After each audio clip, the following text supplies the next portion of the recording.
30, it's January 16, 2024, this Committee of the Whole. I welcome everyone here. I'm Pam Cotter, District 2. To my right is Paul Pickett, District 1.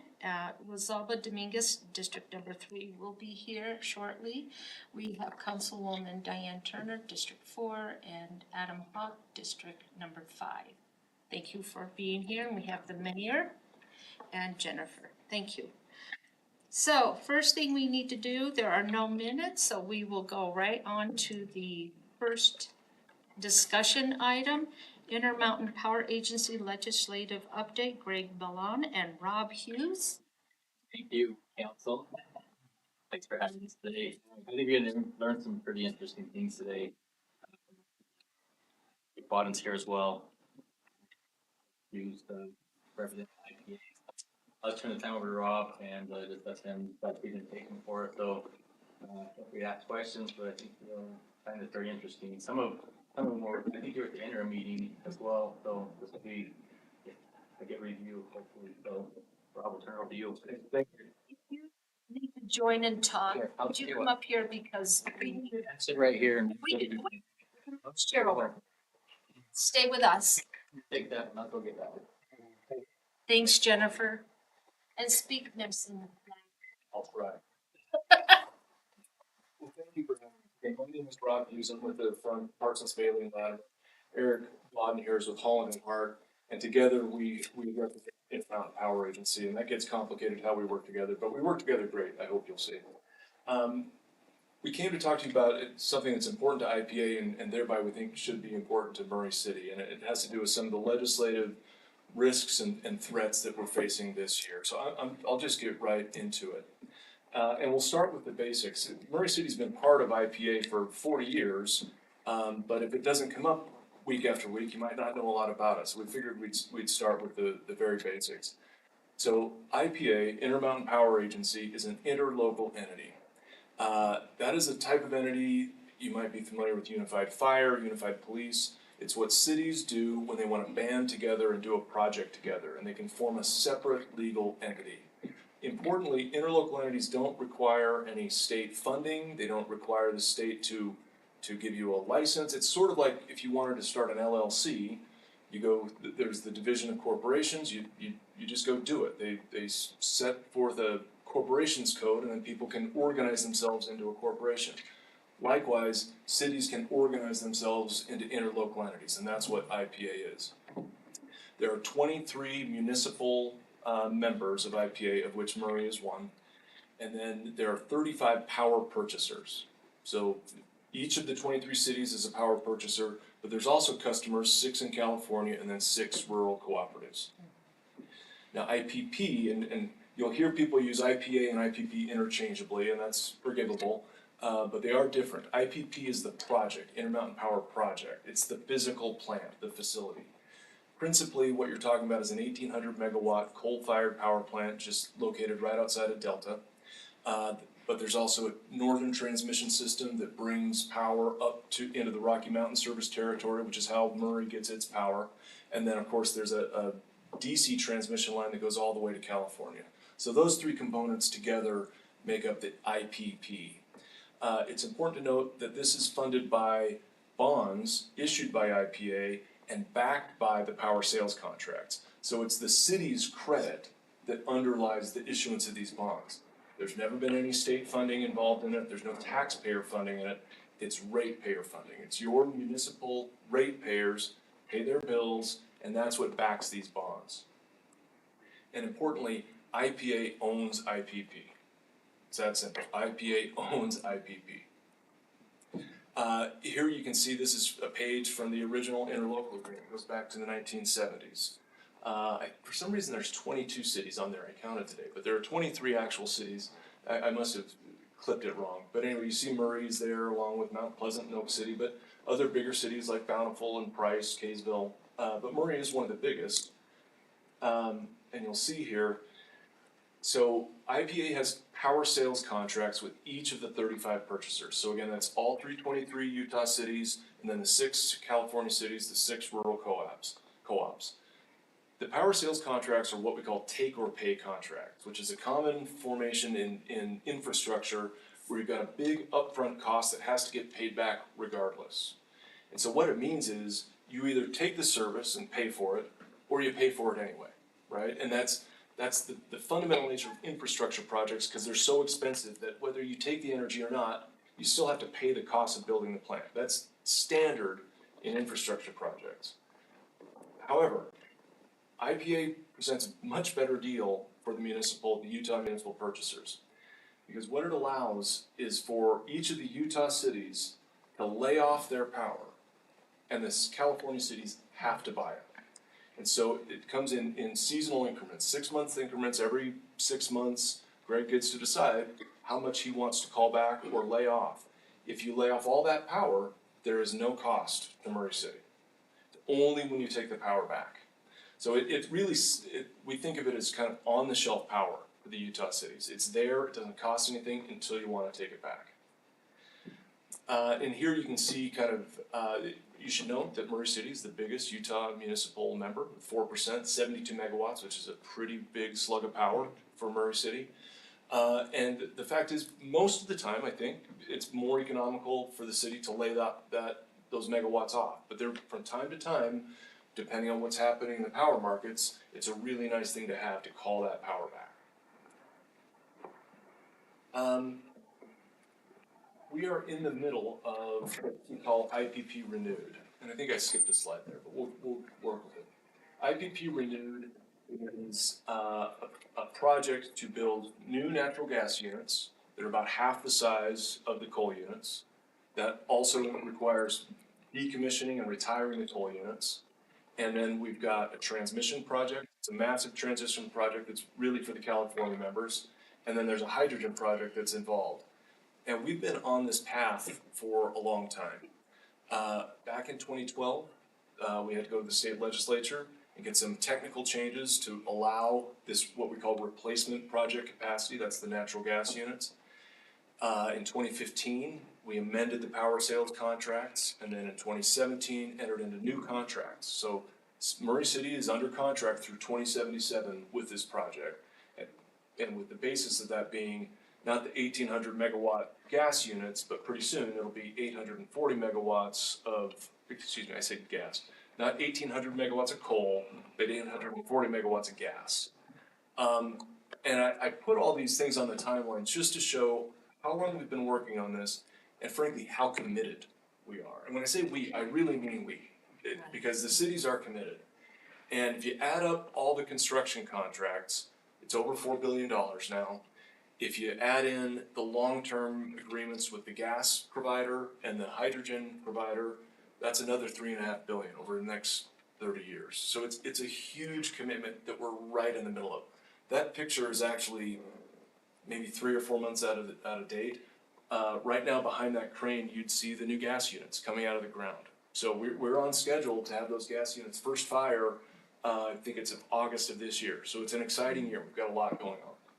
So we really started in 2012, changing over. Absolutely. And the history of it, and frankly, it goes before my time with the project, but there was legislation in California which made it impossible for the California cities to take coal power after a certain date.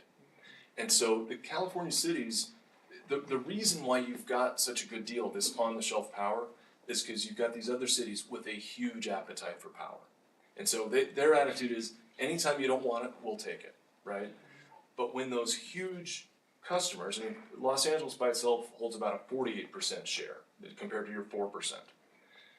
When your biggest customer says, we can't take your product anymore, you've got to find another way. And so we had to go to the legislature and get permission, and it wasn't specific as to coal or gas, but just permission to create what we call a replacement project capacity, to replace the capacity that was there. So yes, in answer to your question, since 2012, we've been going down this road, and it's been pretty open where we were headed. So why is it just now being scrutinized? I don't understand. So I was there in 2012, and we did clearly say Yeah. this was about transitioning from coal to gas. Everybody knew that.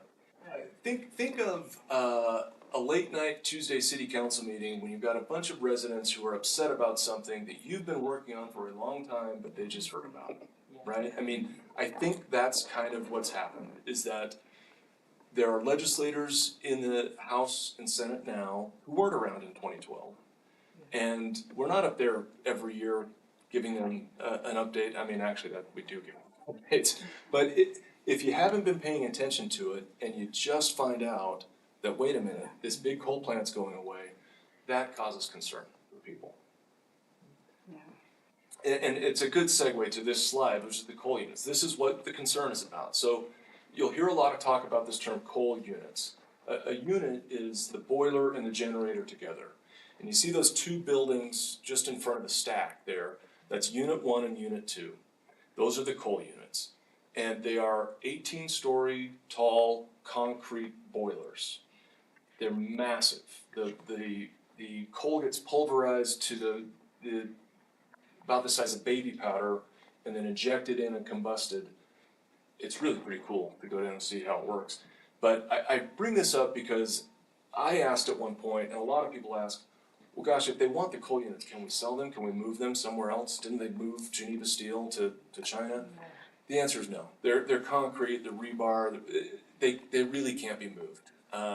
But that's, when people talk about the coal units, it's those two huge buildings in the background is what they're talking about. And they must be retired. And this is just a sad reality, but they have to be retired. First reason is our Clean Air Act permit. If you want to build a new gas plant these days and you don't have something to trade, like shutting down a coal unit, you go through major source permitting, which takes a decade if everything goes well. But our plan was always to build the coal unit, or build the gas units and take the coal units down. So you get the benefit from an emissions perspective of that netting out. Well, we will emit far less with small gas units than these two huge coal units. So it made for a relatively easy, I won't say easy, but a relatively easy permitting process. But that commitment to bring the coal units down is baked into the permit. It says right there, they shall cease operations and be removed from service. This is the construction permit that we're operating under right now. It's also our operating permit. And so if those coal units don't come down, we're in violation. So And they is need that to come with down. the EPA? Yes. So that's at the federal level? Yeah, and it's a good question because you'll hear a lot of people who I think mean well but maybe don't understand how complicated it is. They'll say, well, the state DEQ, Department of Environmental Quality, or the Division of Air Quality, they're the ones who issue your permit, and that's true.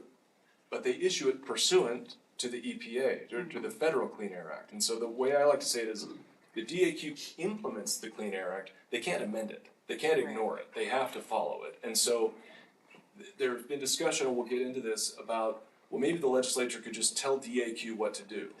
Well, that would work for maybe a minute until EPA gets wind of it and says, no, that's not gonna work. You look like you're about to ask a question. I mean, I was thinking about the slate of bills that are up at the Hill, right? And one of them is to eliminate the relationship with the feds. And The sovereignty bill. yeah, the sovereignty bill and how it that could eliminate this whole contract. I don't know if that's their long-term goal, or if it's an overreach, or how that would put us into. So luckily that As a bill, city. from what I understand, isn't aimed directly at this issue. It's more sort of broadly, let's thumb our nose at the federal government. Whether that will work or not, I'm not. Right, but it could potentially affect and then have a trickle down effect even to cities. Absolutely. Yeah. So It's one of. I'm just thinking as an overall reach where they have been in the last session, it seems like they're really just targeting this project specifically and. Yeah, frankly, it was kind of nice to see a bill that targeted everybody instead of one that Right. was just aimed. But yeah, because a bill like that, hopefully a lot of people will voice concern, and who knows where that bill will go. Unfortunately, we do have some more targeted bills Yeah, that we're looking at. okay. Second reason the coal plant has to come down is, again, the Clean Air Act, Part 2. There's what's called this, so the state has all these state implementation plans to implement the Clean Air Act. One of them is called the Regional Haze SIP, State Implementation Plan. This is one that's focused on haze at national parks and whatnot. And so it doesn't focus on every emission source, but a handful, I'd say 8 or 10 of the biggest emission sources. And it requires, the federal rule or the state's plan requires that haze to come down gradually over time. Well, because these coal units have been slated for decommissioning for a decade or more, the state, in developing its regional haze plan, has counted on the IPP units coming down because that delays the pollution controls on all these other emitters, right? So think Rocky Mountain Power, they've got 2 coal plants. You've got Kennecott, US Mag, all these big emitters, they're all counting on these 2 IPP coal units being retired because it allows them to maintain their emissions levels longer. So the state's own SIP requires us to permanently close and cease operation of Units 1 and Unit 2. The state is so invested in this that just a month ago, or I guess now it's 2 months ago, in November, they filed a lawsuit against the EPA, not to get out from under this, but to force EPA to adopt this SIP because the EPA has been sitting on it for over a year. So when you talk about state government and left hands and right hands not knowing what the other one's doing, the administration, DAQ, needs this SIP to stay in place. All those other emitters need it to stay in place, but you've got some legislators who want to unwind it. The third reason that we need to retire the coal units, CCRs, coal combustion residuals. So you burn coal, you create a bunch of fly ash, bottom ash, sludge. That all gets put into a slurry, piped out into these big evaporation ponds. And that's been okay for 40 years. But in the last, I guess since 2015, new rules have come in that said for these unlined ponds, you've got to take them out of service by 2021. Well, as you've noticed, it's not 2021, it's 2024. So we're operating under an exception. The exception in that rule that came out in 2015 was you don't have to close your ponds now or reline them now if you're already planning to shut down your coal units. So we took advantage of this. We didn't spend hundreds of millions of dollars or tens of millions installing a new dry handling system or lining these ponds. We took advantage of the exception. So we've been on this path for years now where we've said, please let us continue with the current impoundments because we're planning to shut them down. So if the state forces us to change course, we're concerned that EPA could come in with an enforcement action. We would be immediately in violation and they could force us to shut down in 135 days. So that's reason number 3. And to your question Yeah. about who knew what when, in 2017, when that election was required to be made, notice was given to all state leadership, governor, legislative leaders. There was a press release saying we're having to step away from coal. So if they didn't find out in 2012, they knew in 2017. Yeah, it was really kind of a point of no return. The final reason I'll mention anyway that we need to retire the coal plants is that the contract says so. So there's 35 contracts that IPA has with the 35 power purchasers. Built right into the contracts is when you're done with the gas repowering, you have to bring the coal units down and retire them. And that's not random that that's in there. It's prudent utility practice is the way we like to put it, because environmental liabilities don't get smaller over time, right?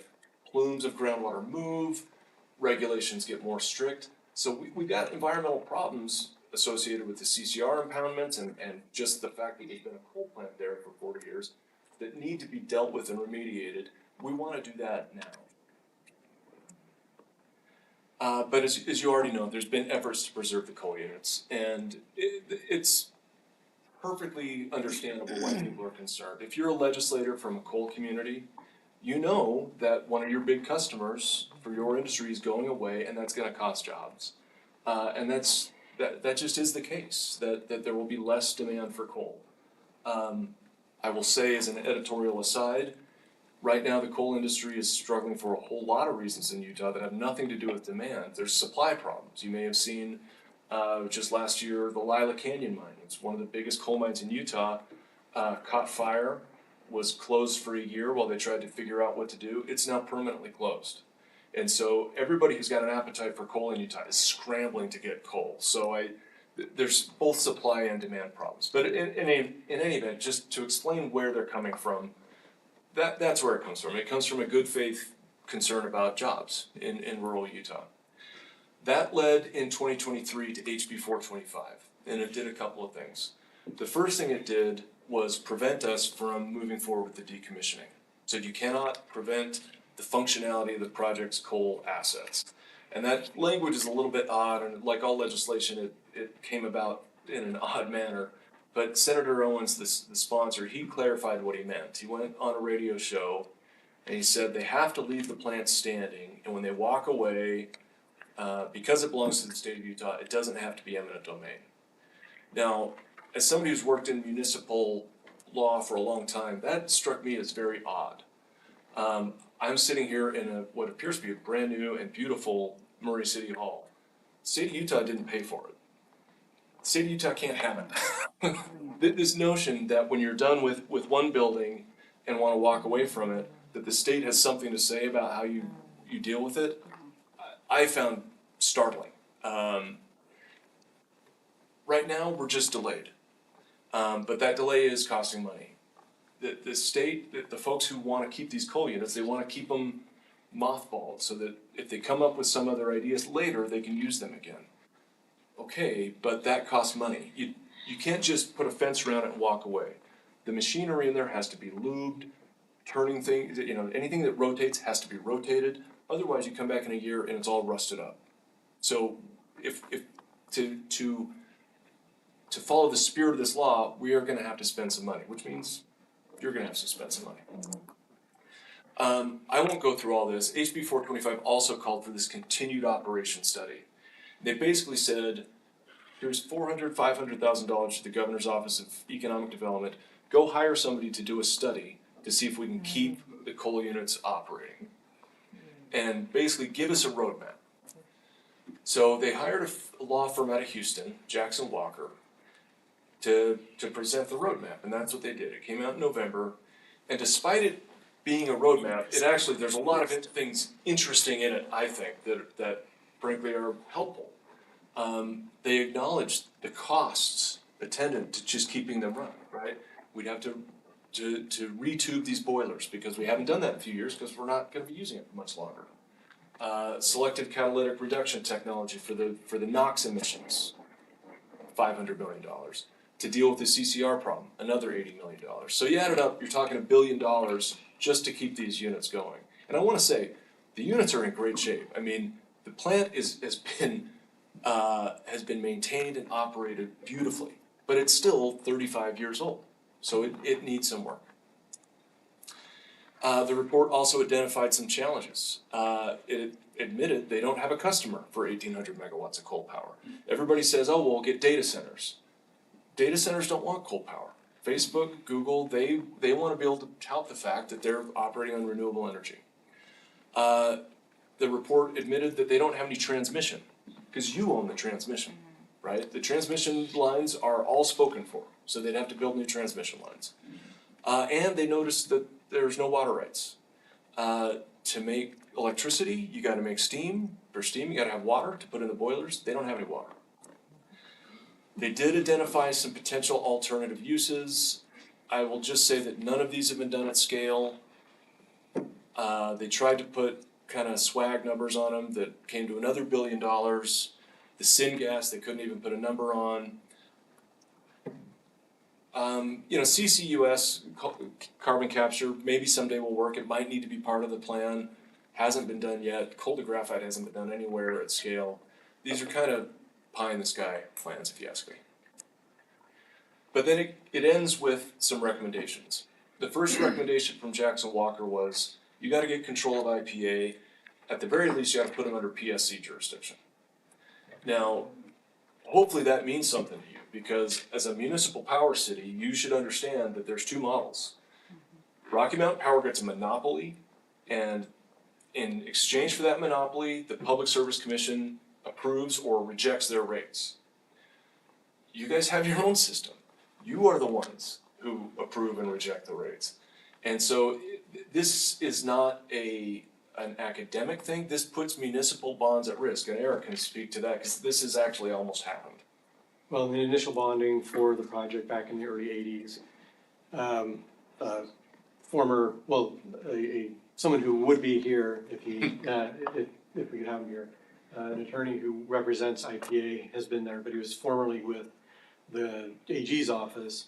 He was called down to Governor Matheson's office one day and to a room full of New York attorneys and bond lawyers and underwriters, saying, we just found out that your AG's office is asserting that IPA is subject to Public Service Commission jurisdiction.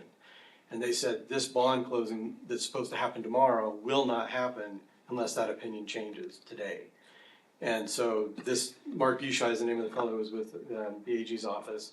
He had to scramble that day and figure out why it wasn't subject to PSC jurisdiction. They figured it out, bond closing went forward, but that's how important it is that there not be PSC jurisdiction over IPA. Otherwise the bondholders are at risk of, at the whim of the PSC as to whether they can get paid back. So if they were successful in, could they eliminate it really? Could they? Could the legislature do that? Yeah, they And could. then Now, and then we would still be on the hook for those bonds, no matter what. yes, so we are about 2/3 of the way through. 2 tranches of bonds have gone out, to the tune of what, $1.6 billion? Another tranche next year of about 800 million. So we would be about 2/3 of the way through. It would put at risk that last tranche of bonds, and I don't know what you do if we can't get the money to finish the project. Right. And has anything like this ever happened even nationally, like historically? We have looked and looked for examples like this. What I have found is that every state is so unique that every instance that we find that looks like it might be similar, you dig into the details and think, oh, well, there's an important distinction. So the answer, I have not found a situation quite like this. And the good news is, I think this is so scary that I think even legislators are listening to this. Yeah. So I mean, I don't wanna put a rosy glow on it, but I also don't wanna make it too scary. I think there are legislators who matter who've kinda gotten this particular message. I think they all serve a city of some sort, right, in a county, would hope, and so yeah. they have an invested interest Yeah. in what happens in their own cities too. It's so much of it is just about education, right? That if someone says, well, gosh, keep those coal units open so we can save some jobs, that seems pretty simple, why don't you do that? And it's only if people who are willing to invest a few minutes, it doesn't take that long, to understand some of this, I think we're starting to get through. But this is one that we are pretty concerned about. Recommendations 2 and 3 get really into the meat of the matter, which is, as you can see there in that first highlighted, to split the coal-fired generation assets away from IPA. That's the goal. And to transfer those to some new entity governed by the state. That's really what they hope to do. Or let me say it this way, that's what Jackson Walker recommended that they do. Would you say that again? The core recommendation from Jackson Walker was to create a new state entity, take the coal assets from IPP and transfer them to that new state entity. Now, importantly, and this goes back to the quote from Senator Owens earlier, if you dig into the Jackson Walker report, they make it clear that that transfer would be without compensation. So now, I mean, you're a city council, you probably had to deal with eminent domain, you know how it works. Government can take property, right? But you have to pay for it. And the Jackson Walker report just sort of ignores that, and it says, well, we could do this without paying anything at all. Now, I still don't know why they think that. The municipal attorneys that I've spoken to are 100% in agreement that it's crazy that the state could think it could do that. We've got some case law from the 60s that I think supports us, that even when the state takes property from a school district, they've got to pay for it. And it would, one interpretation is they might think, well, gosh, you're done with them, so why don't you just let us have them, right? Which might make sense if you could move them, right? But you can't move them, And if you take the property, between the coal units themselves, the environmental controls, and the coal yard, we're talking 400 acres of property, right? And it's property right where our water system is, right where the transmission systems are. If there's ever gonna be new units, new generating units, another gas unit, some other type of generation unit, it would go right there. And anyway, so they don't think they have to pay for And in that. relation to the property, where are the caverns? I will show you that. It is to the south, across the street. When we get a different picture that shows that, I'll show you that. So is the idea then, would they argue that they're trying to separate the coal into the new entity, the coal plants, and the hydrogen would be under IPA? So the hydrogen is owned, it's not on our property. So IPA you own about 4,000 acres of property on the north side of the highway called Brush-Wellman Road. On the south side of the highway, it's owned by Sitla. Sitla has a lease with a company called ACES, and it's ACES, a private company that is doing the hydrogen venture. So far, there's been no threat against the hydrogen. And just to be fair, every legislator who talks about this, even those who are really interested in getting their hands on these coal units, they all say they don't wanna mess up the IPP Renewed project, and I take them at their word. I worry about unintended consequences. But the hydrogen would be still owned by a private entity. IPA has a services agreement essentially with the hydrogen company to basically give them energy and give back hydrogen. One of the things Jackson Walker recommended was if you don't take the property, maybe you could just take control of IPA, right? You could accomplish the same purpose if you just ran IPA. So they suggested they just dissolve the existing IPA board. I'll note that in their draft report that they issued in September, they admitted that would probably create problems with the contracts clause of the Constitution. You're not, legislation isn't supposed to override contracts, and then they just left that out of their final report, because that was unhelpful. So short-sighted. Let's just give you some courage. Yeah. See what you do in there. Right. Yeah. And then within days of that report coming out, here was the bill. And now this was a committee bill. This came out in November, and you see right there at the end, governing board of a project entity's IPA, existing before May 1, 2024, is dissolved. So they acted on the recommendation.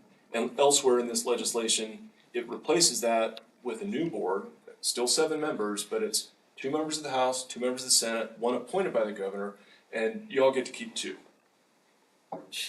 But you would lose control. Yeah. Yeah.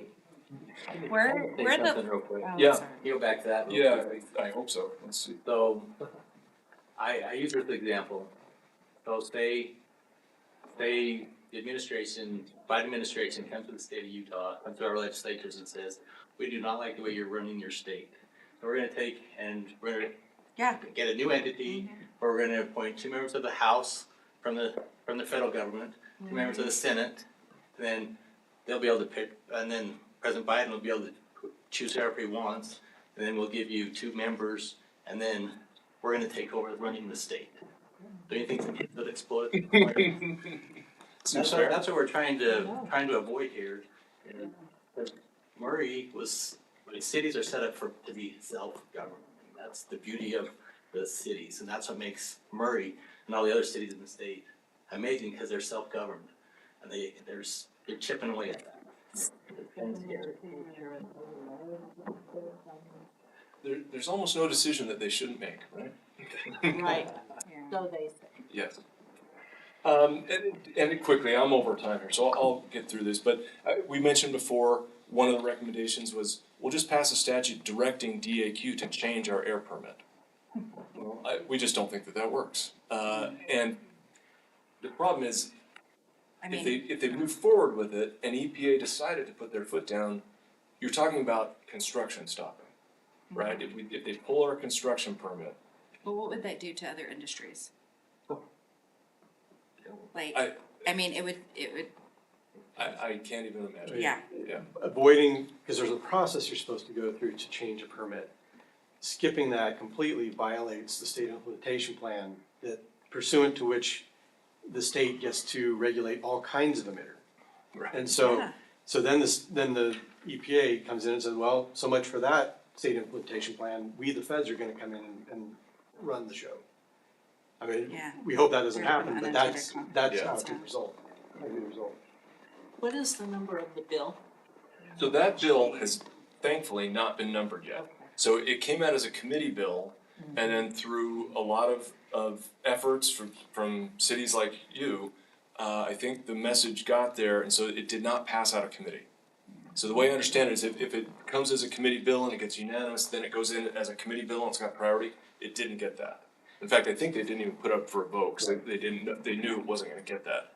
So no one yet has taken that bill and owned it and put a number on it, but we're waiting to The see. people are proud.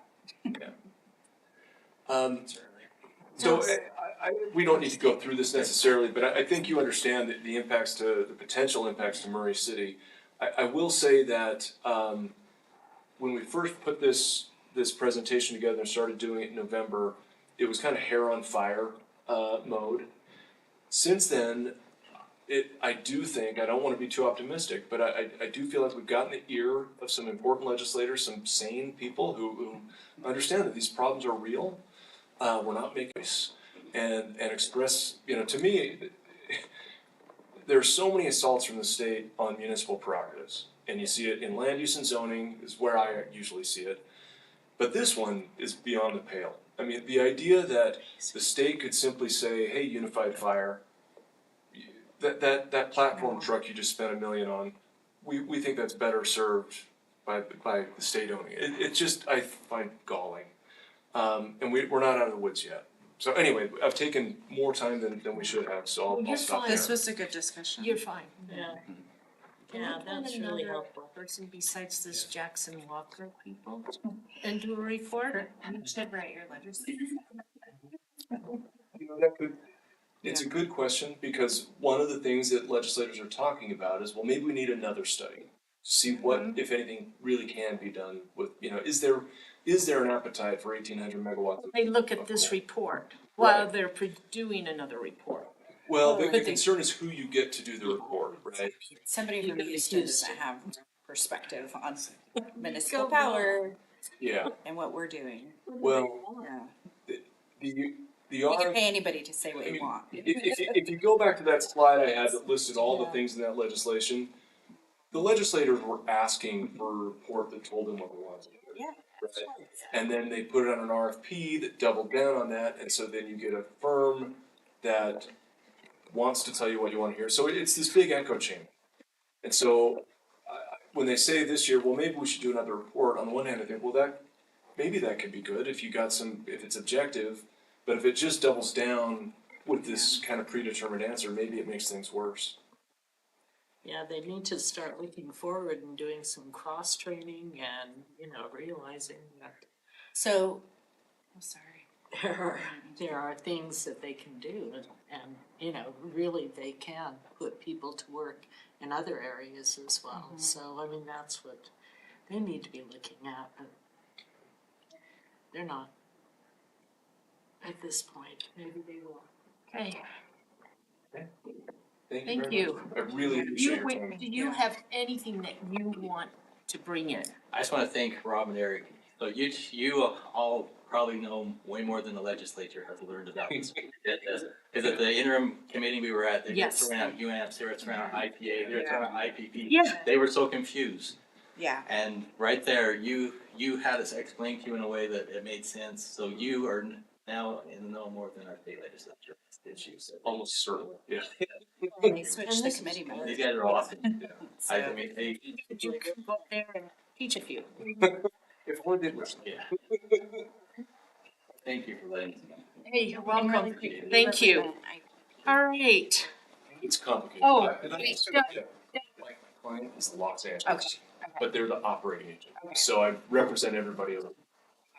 I was- And Eric represents IPA that handled it, so. But we're a tag team. Nice to meet you guys. Okay, nice to meet you, thank you. Pam, can I ask you, is this a Republican Democrat issue? Is it a coal country versus, is it a rural city issue?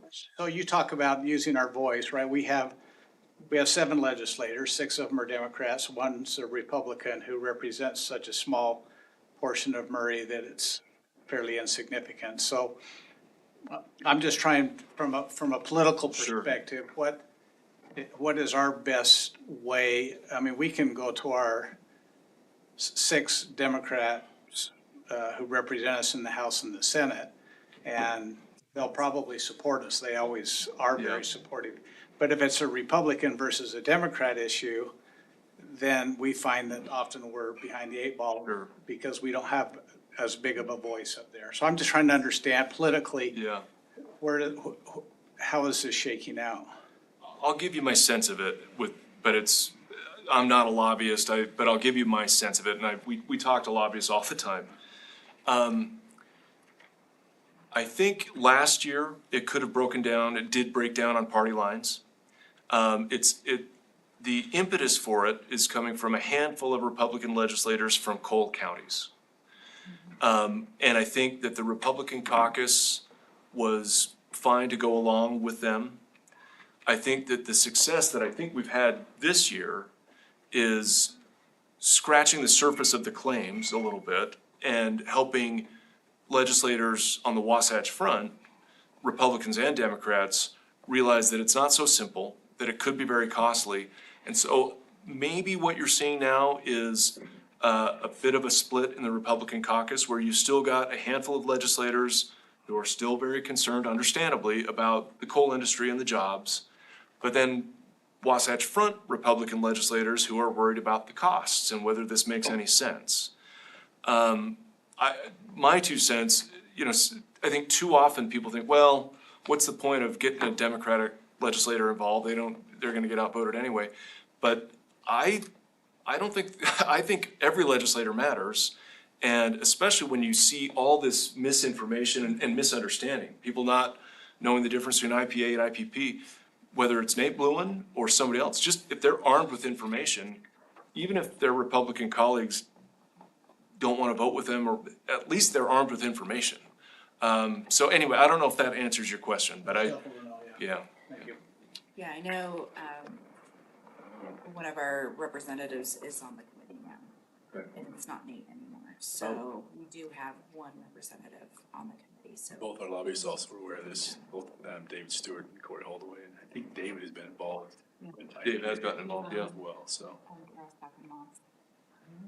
So, and she's equipped herself with information, I do know that, she's- but yeah, but it shifts, I Yeah. mean, and I know that they do lobby really hard for Murray and they have information. So they work with Corey very well. Alrighty, thank you. Okay, thank you. Okay, our next discussion item is the Community and Economic Development Department report by Bill Markle.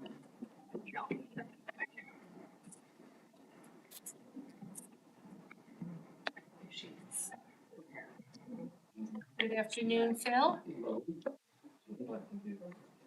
That's all I need to do is just plug in. In three. Yeah. There's Cameron backing you up, this is Dave. Here's Cameron here.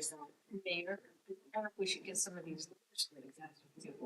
I wonder if we should get some of these legislators here so we can have There we to talk to them.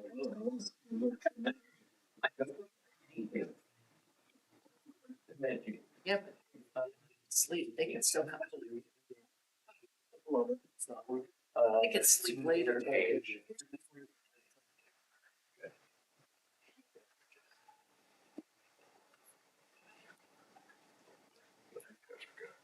Oh, Thank you.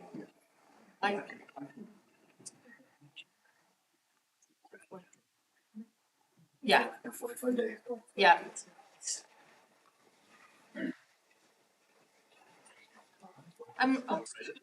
Oh, that's okay. I'm going, You're on, I'm watching your finger. on every page, so I'm here on. give us a summary of all of it. This is your annual review of, community and economic development. Very pretty picture, Thank you. especially with the clouds. I Zach know. took that a couple of weeks ago. Very pretty with the Josh, clouds. Zach. Nice day. Our department, the Community and Economic Development Department, is charged with overseeing the orderly growth and development of Murray City and to enhance the welfare of the citizens in the community by providing planning and economic development efforts which contribute to the enhancement of property. So we are comprised of building services, business license, code enforcement, economic development, planning and zoning, and we also support the redevelopment agency. So, and there's the old guy that sits in the corner office. My duties are to develop, direct, and coordinate the Community and Economic Development Department, prepare and manage annual budgets, engage in strategic short-term and long-term planning of department goals, assist in policy development, research specific information upon request, and aid in decision-making processes, planning, coordinating, and directing the implementation of the city general plan, small area plans and code changes with elected and appointed officials, and provide support to the executive director of the redevelopment agency of Murray, which is the mayor. And all of those things that I do there are in a large part dependent on a wonderful staff. I can't do what I just read you on my own. There is no way. And I've got a wonderful staff that makes all of that possible. And so here they are. Rebecca Adamson is the administrative person. She keeps me on task. She processes all of our invoices, monitors budget and inputs budget, ensures that we have what we need to accomplish our work, prepares the monthly and annual reports, coordinates department events and projects, and file storage and organization. She assists me with departmental communication, calendar management, and research. She also is basically responsible for the MTAP program. She has taken that bull by the horns and she steers that thing. And right now we have 75 people in that program. That's awesome. And we actually have currently suspended taking new people right now. We've run into a few problems with the cards we have.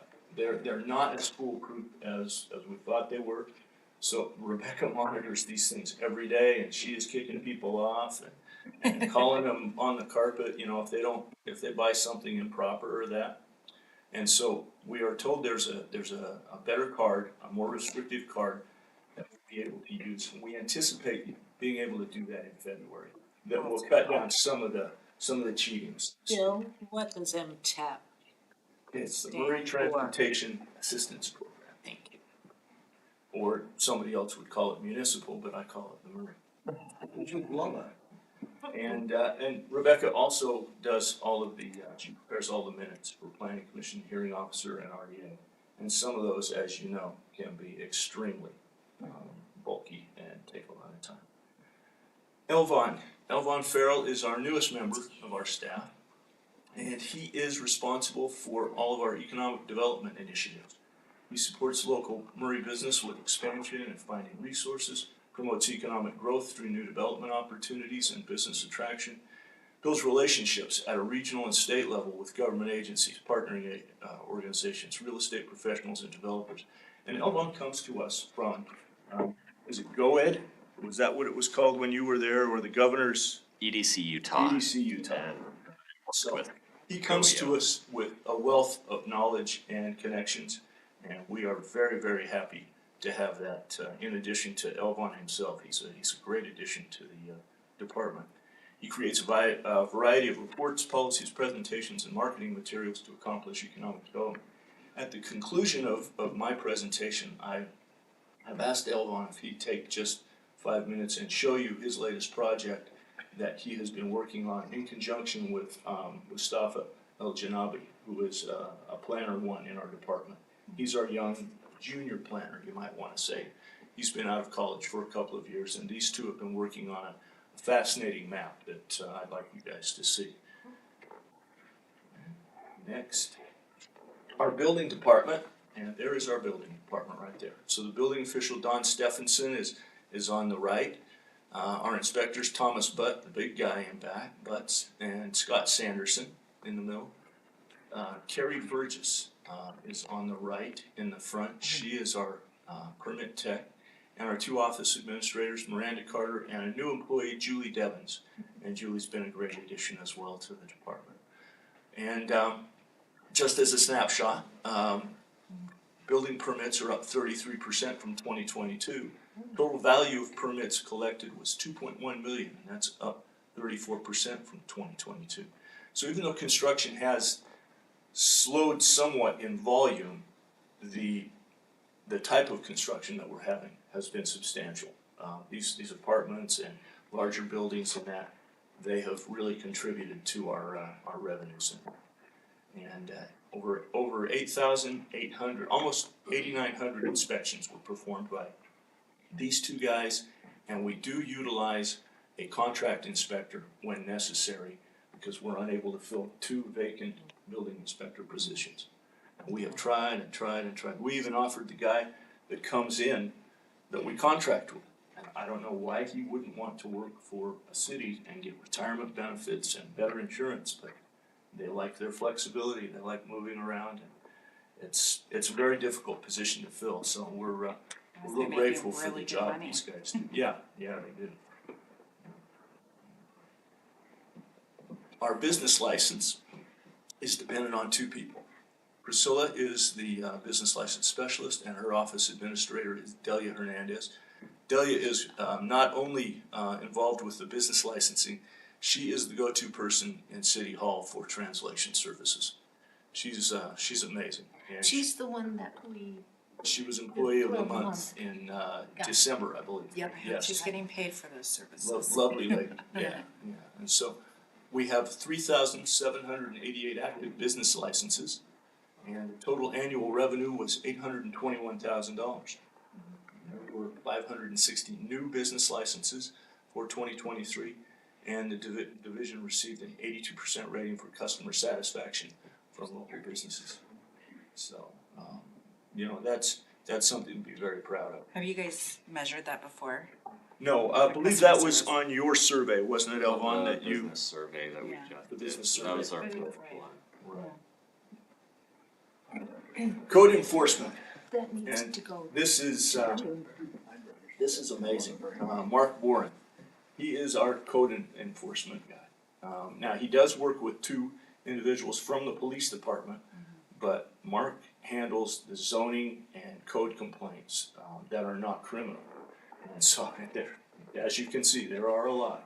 264 zoning and code complaints, 566 license renewal inspections that he goes out and makes sure that they are complying with the rules and regs in their CUPs and so forth. So 132 final inspections for occupancy and 331 open cases, and 220 of those were closed. And that's really quite remarkable. Mark, he works independently. I don't have to worry about him. He's there early in the morning, and he cranks these things out. And really, as far as I know, he's not the most hated guy in the city, which is amazing. When you're out there doing enforcement, it takes a special person to be able to tell somebody that you've got to do this differently, or you're in violation, or we're going to fine you, or we're going to shut you down. He does it well. Planning division, 3 individuals. Zach Smallwood is the division manager. Susan Nixon, our senior planner, and there's Mustafa in and their duties include obviously processing applications. They do staff reviews, administrative reviews. They are the legislative portion. They process all of that for our planning commission. And quasi judicial, they have to prepare reports for the hearing officer, and we've had a couple of those this year. They meet with developers and residents to answer questions related to land use, and they create and manage the general plan and land use ordinances. And it's a huge job. You really can't imagine the volume of requests and questions and projects that they handle, and they do a remarkable job. So Plus they meet with city council people. they do. And answer their very long They help too. conversations on the telephone. And that's their So job. I know, and I appreciate that. It's quite a remarkable department. Yeah, I'm very lucky to be involved with these people. Yeah. And that is it. and then can you mention where Elvon is part of the chamber? Sure. Elvon is working with the Chamber of Commerce. That's one of the areas where he's building relationships. Yeah. He meets independently with developers to try and establish relationships. When you never know when the opportunity is going to arise, and we want those important people to think of Murray and to think of Elvon. If they see something and they go, oh, something's available in Murray or something's happening in Murray. Oh, I've got this guy's number. I'll just call him and find out. Yeah. And that's really what we need. It's a large part of his Yep. initial speeding, not speeding up, but his learning mode into the job is to build these relationships, because that's really what's crucial. Big money like that is a relationship business. Yeah. And the chamber needs to know also that we're here, the council's here to support the chamber in their ribbon cutting, their Sure. fundraisers, whatever they have going on. We're still here. It's just, it fits Absolutely. better with your department. Absolutely. And That's- Elvon is also our representative on NeighborWorks as well, from the department. He sits on their board of directors. And, That's and I awesome. believe Is there that anything- crucial too. From NeighborWorks that we should know about, or any updates there? Well, in RDA today, I Oh, was, yeah, okay. but that's Yeah. fine. We are negotiating a new, building a new contract with them. Our current contract's expired. So we're just working with them to come up with a new contract. We don't anticipate a lot of changes, but, we'll have some number figures for you on loans and so forth that they've done. It's a great relationship. We really value NeighborWorks. I don't know Yeah. what we would do. As a staff, we couldn't do the job they're doing. I can tell you that right now. So we're very fortunate to have that partnership. Well, with that, I'd like, if it's okay, to have Sure. Elvon come up and Yes, show you a come. project he's working on. Come right ahead. His latest exciting thing. You can stay Let me here. pull it up on your laptop. There we go. So you need to go to, oh yeah, it's on my home screen. So, Great. Like Phil mentioned, even though Mustafa isn't here, I'd like to definitely highlight his work on this project that we've been doing. He's put in a lot of great effort and work on it. let's see. See, when it goes to my laptop, project.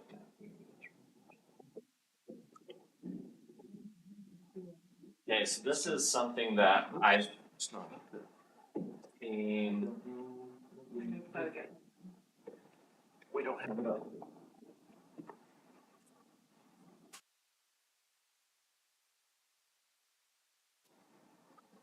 I can see it, so that's There you Turn go. it There around. you go. So this is an online tool that we've been putting together. I've seen this be really successful at another city that I've worked with.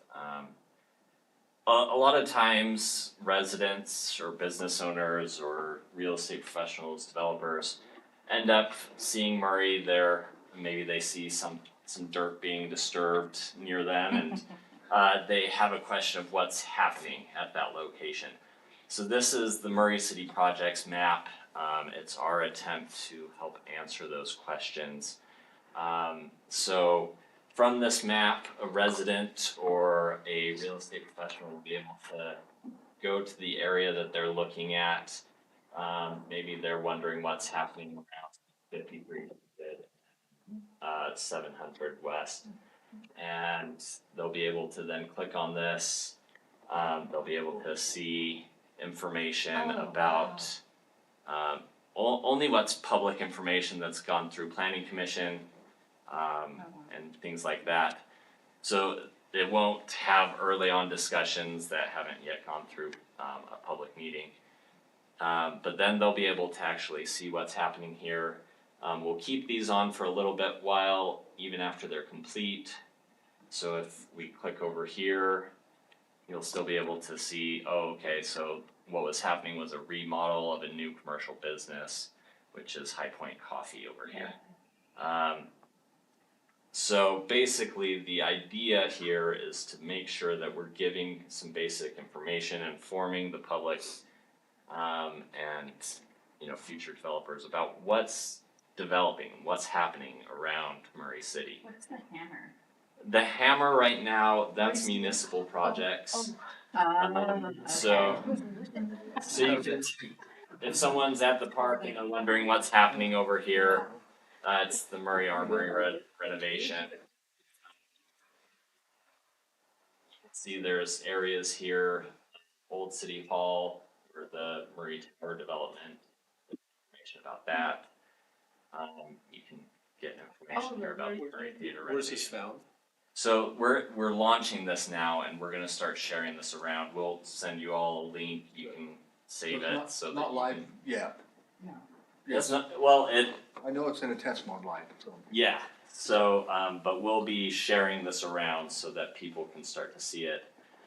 This is something that I'm gonna be keeping as, you know, a bookmarked page that we can refer to. It will be updated. Is it a layer in Google Maps? Is that what it is? Yeah, but it will be its own map, so you can just pull it up. Because Google won't tell you all this stuff, just what you put on there for ours. Exactly, yeah. So it's its own map. KSL Christmas lights, they add a layer and you can add to your own map. So it's not a layer that you can add to your own map, but it is something that you can.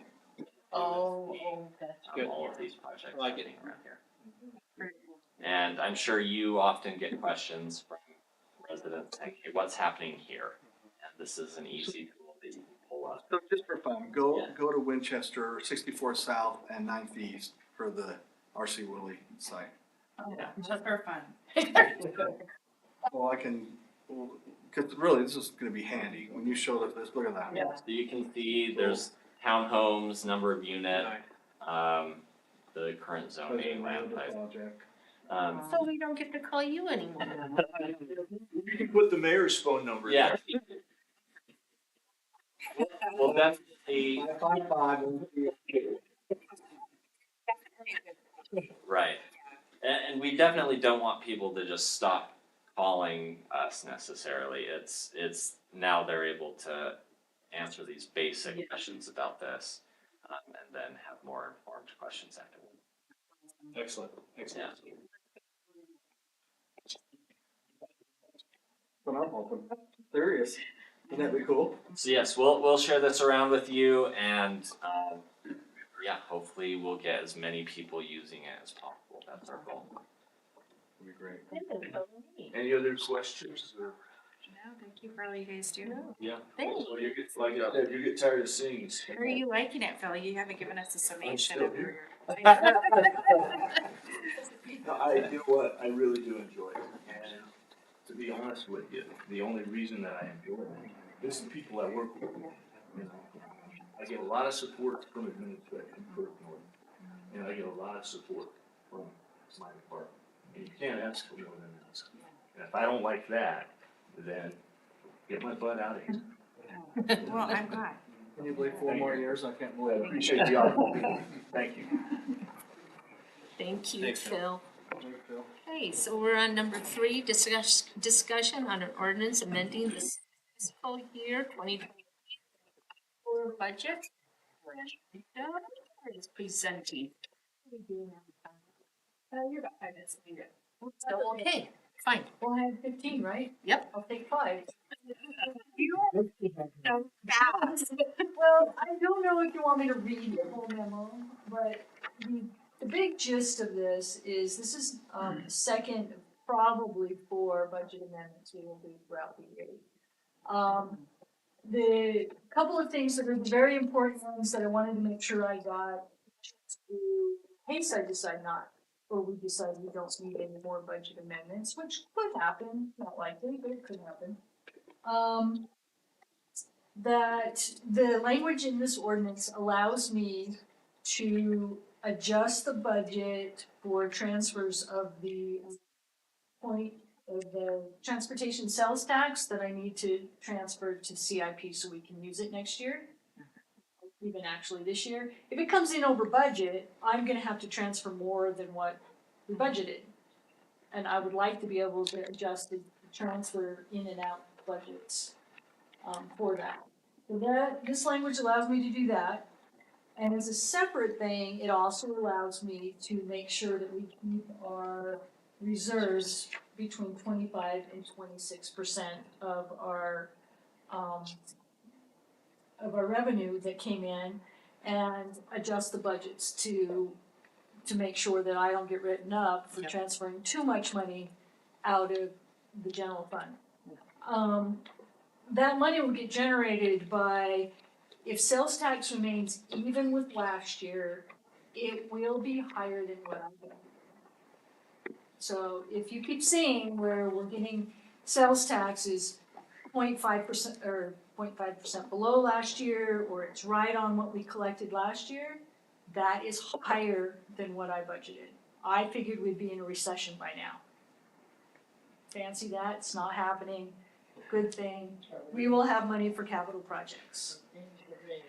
So, and then, of course, all of your departments do not spend every dollar that they are allocated, and that will end up over there. Other things that are in here, we've got the police department, JAG grant that we received for $33,916. We got $110,000 from ZAP, and I had only budgeted $100,000, so I'm increasing the budget $10,000. And I'm very excited to see that they're going to And extend they it. had asked me that they needed some additional funds so they could extend the season into September. You're saying, so why do we need to increase this year's budget? They gotta make the down payments on whatever concert says they only have. It's always half upfront and then half of when the concert actually takes place. In case we don't like the concert, then we don't pay it. Do you think that came out from the committee that you're,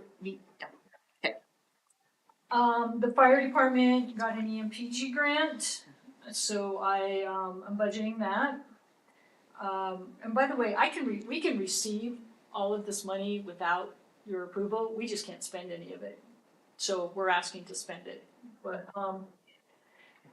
we received, 15,945 state alcohol funds than I had estimated. People are drinking a lot in Utah, actually, we have more population. We just have more population, so they are, I mean, as a percentage, I bet you it's the same percentage of people that drink. Yeah. It's just, there are just more of us. Yep. Bill came back to work. He doesn't, he's too More young to disposable remember. income now.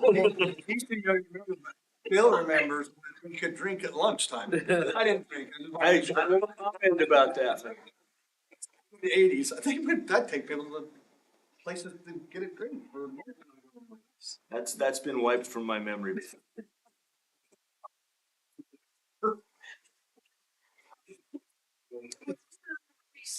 We went out on 3 wildland fire deployments. Received a bunch of money from those. The original thing, I said I'm saying it wasn't money for the small equipment. We're actually, Joey decided that he wanted to send $20,819 for small equipment and send $22,000 over to CIP for future equipment, cause going out on these fires does use our machines a little bit more than they would be, and they might break down sooner, so they start saving some of this money to replace. So I will change the next memo, you will see that it adjusts just a little bit for that, to send money to the CIP and to have CIP receive it and put it in his budget for future saving. We are increasing our budget revenue to cover some things that came up through the course of the first 6 months of the year. The homeless camp cleanup, get some professionals in there when we have to move homeless camps to get those cleaned up. $50,000 is an estimate, we have no idea what it's gonna cost. Streets will monitor and maintain that. budget. An additional 34,000 for the September, concerts. You guys approved $73,600 more of, the 501c3 donations than we had budgeted. I had done a lot of the budgeting of the standard ones, but some people asked for more money, so from there.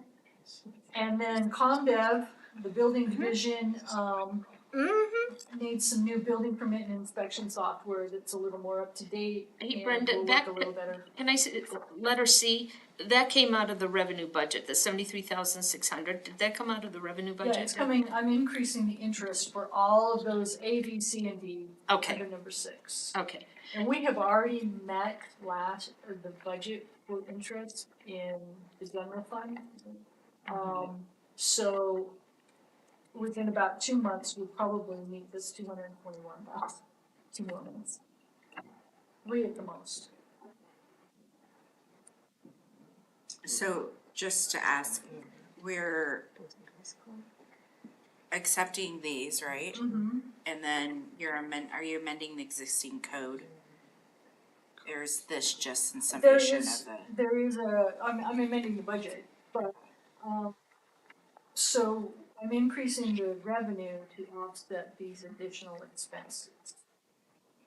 6, A, B, C, and D. Okay. So an item, I guess I'm just trying to understand, are we amending the existing code already as it is? We're amending the existing budget code, yeah, The existing budget code to add these all amounts. these? Not the city code. Okay, I heard you say amending. Okay, thank you for the clarification. Budget ordinance. Okay, It's so not this is just regular, what we do, 4 times a year. yeah, pretty much at every quarter, right? But, Yeah, pretty much. okay, thank you. So ComDev's getting new, software. It actually, I think will be better, they're promising me it will be better for both the inspectors and the contractors that are using our services.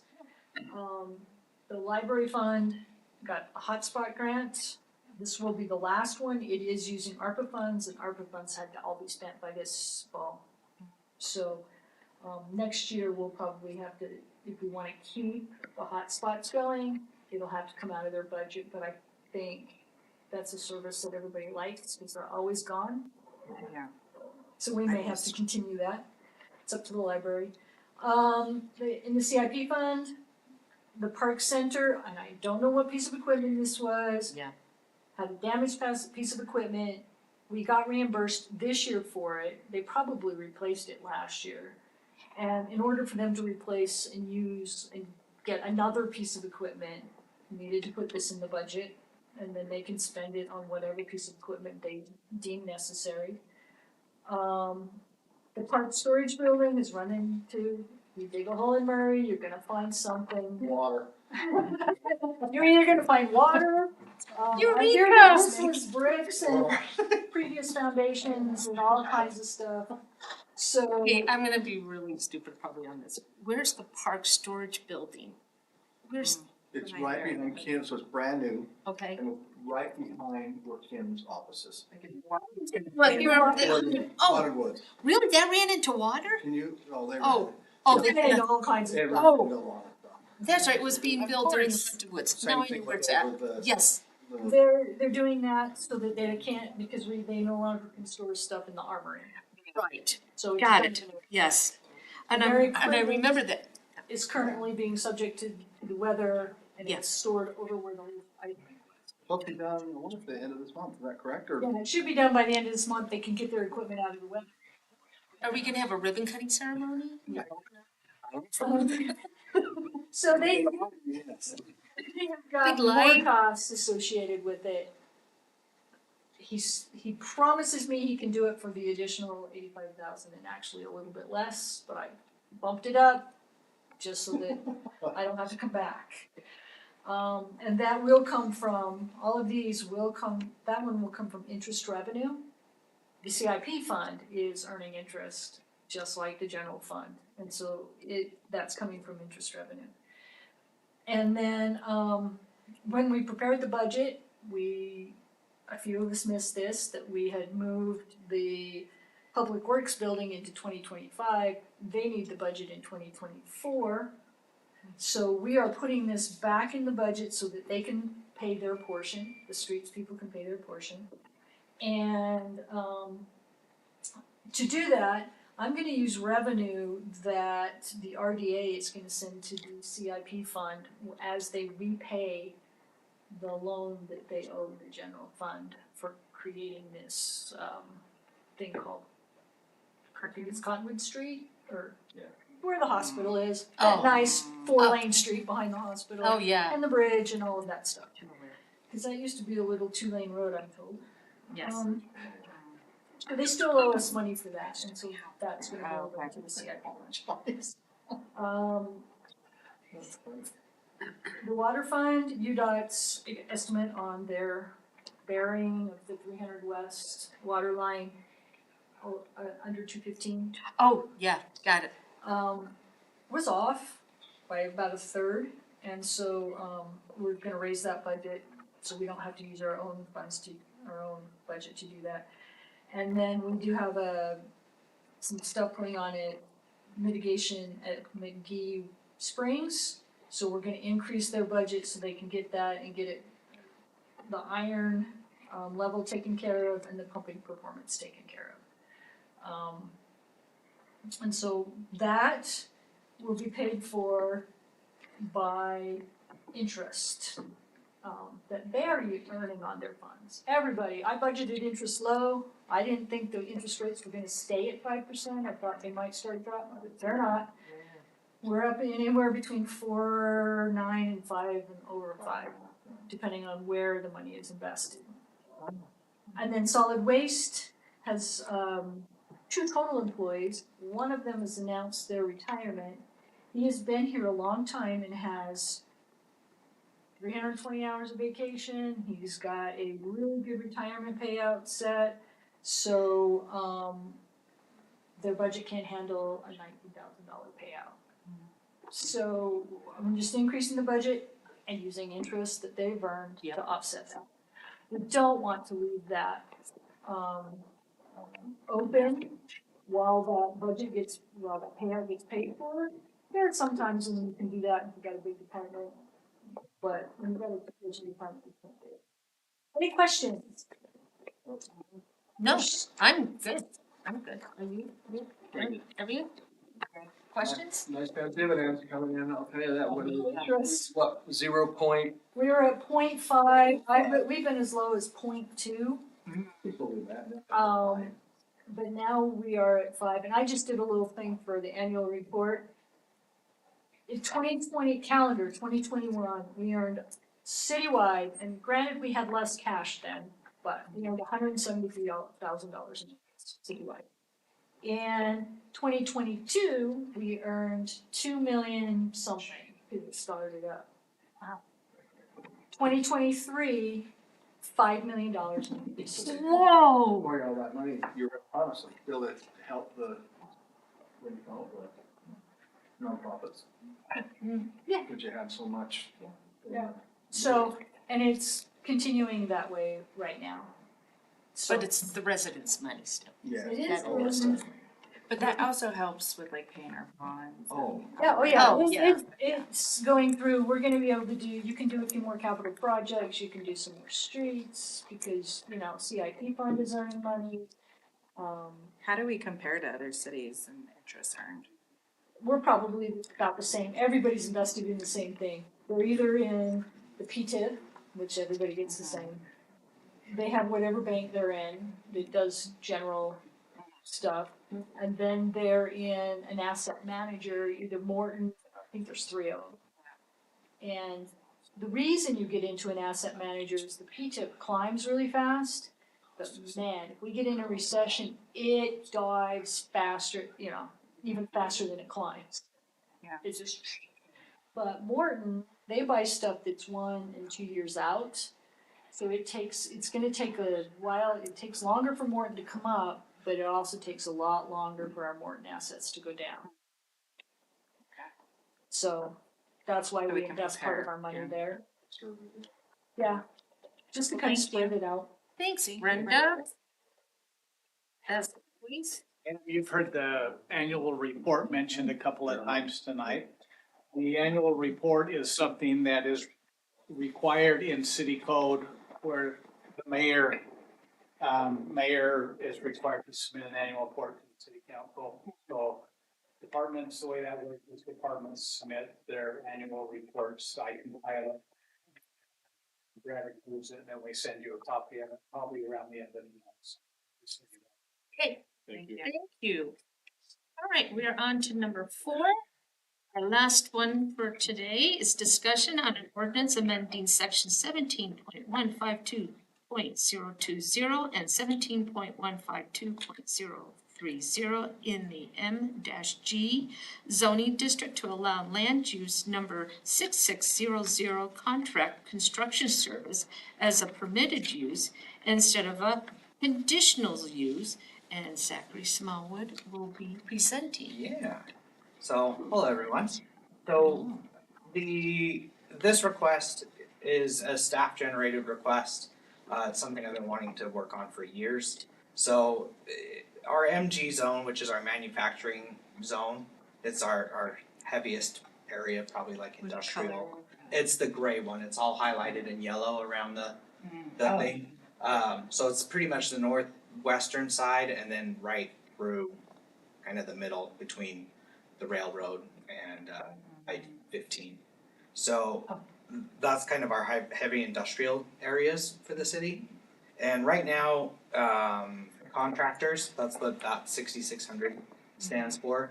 So any type of contractor is a conditional use, which means that you have to submit all your plans, floor plans, site plan, all that fun stuff, and go to the planning commission for review. You pay the application fee, all that fun stuff. However, in many of the other zones in the city, including in your own home, you can actually be a contractor and not have to go through that process. So in the CD zone, you can be a contractor. Like I said, in all the residential zones, it's a major home occupation, so you have to get neighbor signatures, but you don't have to go to the planning commission for it.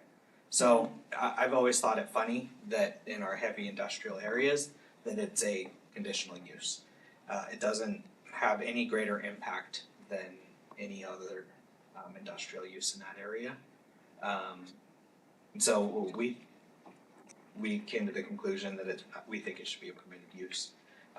The example I gave, if you read the minutes and packet, is the wood manufacturing type thing. They can build their cabinets, but they can't actually go out and install them without coming to the planning commission. So, which is just silly in my. But why do you think it was that way to begin with? So What was the reasoning behind it? So Any idea? our code was developed probably 80s. This latest round of really heavy looking at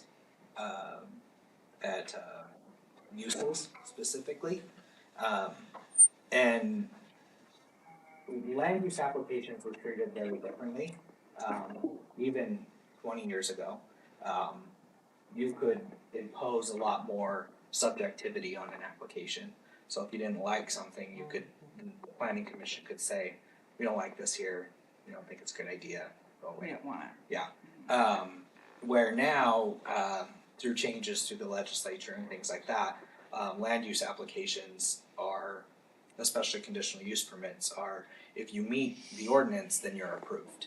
So really, this is just taking out that extra step, where before you had subjectivity and you really don't have that subjectivity. Are they subjected anywhere else? No, right? I'm sorry. Are they subjected anywhere else in the other zones? Like conditional? Are they conditional anywhere else? Not. I'm sure they are, but I don't know where off the top of my head. I know some of them, they're limited to like GO zone, our general office. They're limited to just an office only, so they can't store their materials on site, they can't store their vehicles on site. But if they're just running an office, they can operate there. That, there's a mix of kind of how So that can they works. store their materials on these sites? Yes. Okay. Yep. Cause this is also subjected to the area of like future growth too, correct? Yeah, there are areas that could be potential for growth. A lot of it in our future land use map calls for this to be more to like business park or more office related uses. Again, the general plan was done in 2017, so office has changed significantly over the past 4 years. Yeah. So we'll have to reevaluate that and see kind of where that goes. MG is it's not bad to have your MG zone for sure. Your manufacturing zones. We need that kind of industrial, those industrial areas. Questions? Did that answer the kind of the question in general? Okay. Yeah, I just wanted to make sure there, you had looked at consequences and sort of stuff. Yeah, and that was, I know that was a concern of the commission. A lot of these uses are kind of way where it was just so much more subjective. Yeah, it's kind of good thing. Yeah. So It says that multiple businesses have relocated because of this. yeah, there Give me an have been. estimate. How many are we talking about? I get calls, you know, the department gets calls, probably a dozen a week, just asking, hey, can we relocate our business? It's not always a no, but you know, it's always, and it's not always that, but we get at least a dozen calls a week.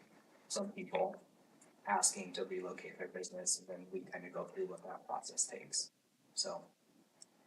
I'm not saying we shouldn't do this, but I'm thinking about like you know, what could happen potentially with even the new bill that we're looking at, or the code that we're looking to change, even from the new bill, the Senate bill. What is the one that we're voting on tonight? Oh, the subdivision? Mm-hmm. That one, No, it's not the subdivision, but with future plans along transportation and what that will look like. Yeah. If we have a construction yard along this roadway and not opportunities to grow. Yeah, and there But it will can limit still that. be, there will still be opportunities. In the past, in 2000, some other time, sometime early 2000s, the city actually rezoned this whole area, the MCMU. This all was in that manufacturing zone, and we rezoned it. So what happens when a city does that is they become non-conforming uses, meaning they can stay and operate because they were legally able to before the change. If they want to significantly change the site, or if that business leaves and they want to redevelop it, then that non-conformity goes away. So there would be something like that, and the zoning ordinance is very different than like a future land use map. They don't dictate the same things. Okay. So, the planning commission voted 6-0 to recommend approval. So we're asking for the same. Any other questions? If you get bored, you should read the permitted uses and the conditional uses. Hey, Holy if you moly. get really bored, you can see where that book comes from. Book that list is in. So, yeah. I was like going, here, wonder what that is. No clue. Anyways. Yep. Thank you. Thank you. Well, it looks like we are on time, Jennifer. So if there is no other business, we are adjourned. Thank you, everyone. 5:30. Yep. And thank you.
It is now 5:30, and we're going to go ahead and proceed with the RDA meeting.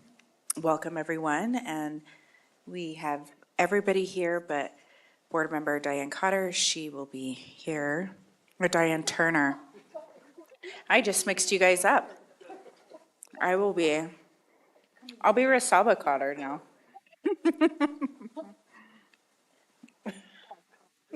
Yeah, everybody will be Cotter. No, Diane, she'll be right back. All right, so we are going to go ahead and move forward with our agenda. And we have approval of minutes. And we actually have no minutes, so thank you.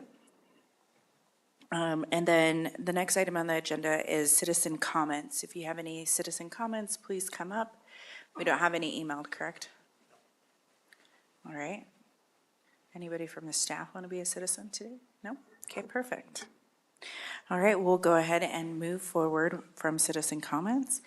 And item number 3 is discussion item with GL presenting, GL Critchfield, our city attorney, about board and training and powers and duties of the redevelopment agency. Thank you, Joe. Yeah, thank you. I don't have any slides for tonight, but we make this a little more intellectual. Make sure you speak into the mic, or I'm sure the mayor will let you use his microphone. Is that better? Can you hear me now? Okay. So in your packet, I think you will have found, hopefully, and had a chance to read the RDA bylaws. There's a Utah state statute on agency powers. There was a statute as well on the agency board and the quorum. There is a statute on allowable uses of agency funds. And then there was a statute as well on use of housing allocation. I'm not going to go through those in detail tonight, but just kind of give you a general overview of your powers and duties. And I think it's important also to note that I'm not going to get into the details of any specific plan area, budget, anything like that. Following me, Brenda Moore will be giving you some type of report on the different areas financially, and hopefully that'll help with your understanding as well. But generally, as we go through this, what I'd like you to think about and ask yourself is, what is redevelopment? What does that mean? And what's your role in that? Redevelopment, for purposes of tonight, assume or encourage kind of a public-private partnership. Not partnership in a legal sense, but in a sense of coming together as kind of a team to redevelop property. And keep in mind, there's 3 things I want you to keep in mind as we go through this. The city is not a developer. The city regulates developers, and the RDA incentivizes development by developers. That's important to keep in mind. We do that by taking underdeveloped, unproductive, or blighted property and putting it back into more productive use. It promotes economic development, job creation, and eliminates blight. Some of the goals of redevelopment are to reconstruct and rehabilitate areas of the city, assemble land for development, use tax increment to reimburse developers, and invest in infrastructure to assist private development. By the way, as I'm going through this, if you have any questions, please interrupt me and ask. We encourage new development, we create jobs, generate tax revenues in declining areas of the city. And again, we do this by developing relationships with private investment and private developers. Redevelopment can stimulate private reinvestment in our neighborhoods and businesses, build or improve roads, utilities. And one of the things that we've found as well is we can take hazardous waste sites and make them more productive by cleaning those up. So the agency itself, what is a redevelopment agency? Murray passed an ordinance in 1976 creating the redevelopment agency. And with that, by state law, Operation State Law, each of you who is elected becomes a member of the board of directors. A couple reasons, I believe, for that. One is it protects the city, which created the RDA, from the city debt limit restrictions. It also helps with liability for the RDA's actions, and it's more flexible than we can be with the city. For example, there's a statute that I'll refer to throughout your tenure. It's called 1082. And essentially it talks about cities can only spend money for corporate purposes. That 1082 does not apply to RDAs, specifically by law. Another thing to keep in mind as you go through your tenure, we still call it RDA or redevelopment agency. The law has undergone changes throughout the years. Anything new is essentially referred to as a community reinvestment agency. But throughout the state, I think most cities still refer to it as the RDA. So if you're up a league or somewhere and you hear community reinvestment agency, it's the same thing as redevelopment agency. As I said, you sit as the governing board of the RDA, and the mayor is the executive director of the RDA. I think what that allows is to have some accountability, right? The 6 of you are elected officials, and if you're doing a poor job on the RDA, then you'll hear at the ballot box as a city council. So it's not like it's an independent body that isn't accountable. There is accountability there through through the city council.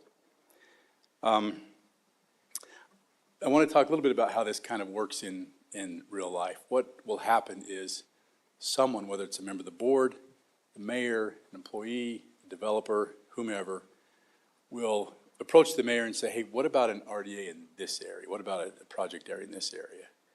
And that'll be brought to the board, and you'll talk about it and decide if you want to look into that. And if you do, then I'll go through the process a little bit later as to how that works. But essentially, you use the resources of the city in your position as board members. We will bring you ideas, we'll bring you the resolutions and things like that, and then you make the final decision on whether you're going to have a project area or not. The RDA powers are typical for local governments. You can enter into agreements, buy and sell property, construct improvements, rehabilitate, modernize, consolidate, or remove structures.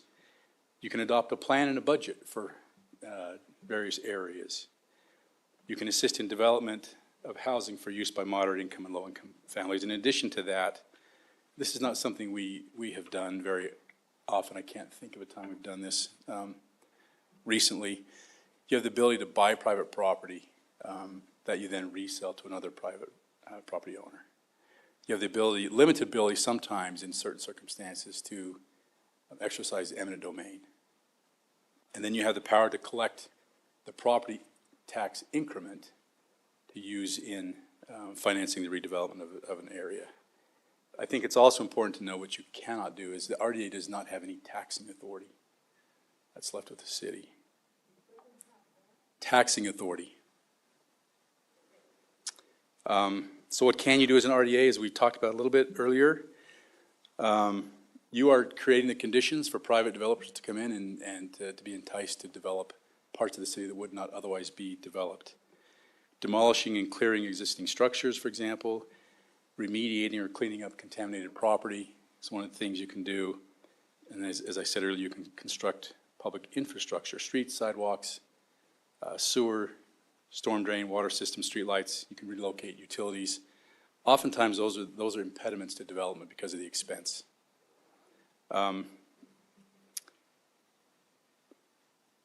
Project area receives investment to reverse these deteriorating trends and create jobs and revitalize the area. It stimulates investment which would not otherwise occur. And I think what's really important to keep in mind is if property would develop without public assistance, with just private development, it's probably a waste of public resources to spend public money on a property like that. So you're looking for properties that would not otherwise develop as a general rule. And the idea is that these redevelopment efforts to revitalize areas of the community will have a spillover effect and will affect other parts of the community, if not the whole entire community. So you can't leave some of these areas just to the private sector, or they just won't redevelop. The process. So all existing RDA areas that we have currently have gone through this process already. And as I talk about this would be the process you would go through to create a new project area. Keeping in mind that and we'll get a little bit into this later with the tax increment.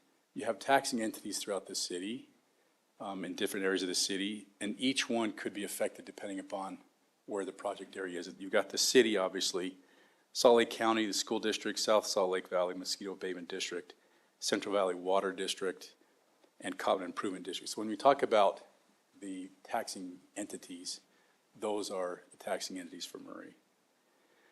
So the RDA adopts a survey resolution when you want to look at a project and decide if you want to create a project area. You do a survey, and by resolution, you identify the area to be studied. Then you authorize staff, basically, or who we work with, to create a draft plan for each of the areas. And then you undertake a development impediment study, which it used to be called a blight study, is now called an impediment. It's basically, if you have an impediment to development, that's what you need to identify, and then decide how you will deal with that. Impediment development, for example, the most obvious example that comes to my mind is a contaminated property. It's an impediment for a developer to come in and clean it up and add that cost to the cost of their development. Oftentimes that is prohibitive. You look like you have a question. No? Okay. You're looking attentive. Maybe that's what I should say. Okay, good. So you have to hold a hearing, an impediment development hearing, get public comment. Prior to May of 2019, you had to receive approval of the development impediment findings from the Taxing Entity Committee. Now that's handled a little bit differently. But anyway, that impediment study goes parcel by parcel to identify what the impediments are and what the cost could be. And then the project area, it comes back to, once you got the survey done, it comes back to the RDA board, and if you decide to go forward, you create what's called a project area, which is the official boundary of the area that's going to be redeveloped.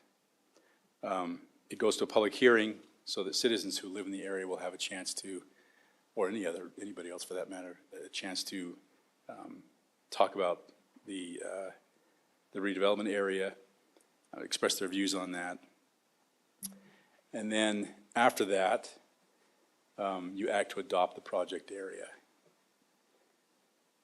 With that, you then create a project area plan, and that plan is what are you going to do to clean up the property and to make it more productive.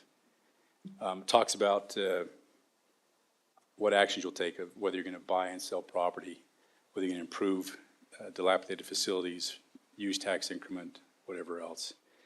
The project area plan itself describes the purposes and objectives, and again, all these areas that we have, RDA project areas, have a plan. Some are older than others, but they all have a plan, they all have a budget. You set the basic goals that you're going to try to reach, and the plan is typically pretty broad and flexible. But it must also be in harmony with the general plan that we have. It generally contains these components. It'll have a legal description and a depiction, graphic depiction of the area. It will describe the proposed actions that you're going to take and the authority and limitations for financing activities that are necessary to implement the plan. Adoption of a redevelopment plan is typically lengthy and complicated. It's probably 12 to 18 months in duration. And then the project area itself, the plan cannot exceed 25 years unless the taxing entity committees consent to go longer. The plan is adopted both by the board and by the city in public hearings. There's a lot of steps you have to go through that are mandated by state law. You would then select a project area that's either the same as the survey area, it could be smaller but it can't be greater, and then you develop a draft redevelopment plan. And that plan is circulated so that property owners, taxing entities, and public have a chance to look at it and comment on it. The RDA or representatives of the RDA consult with the taxing entities themselves.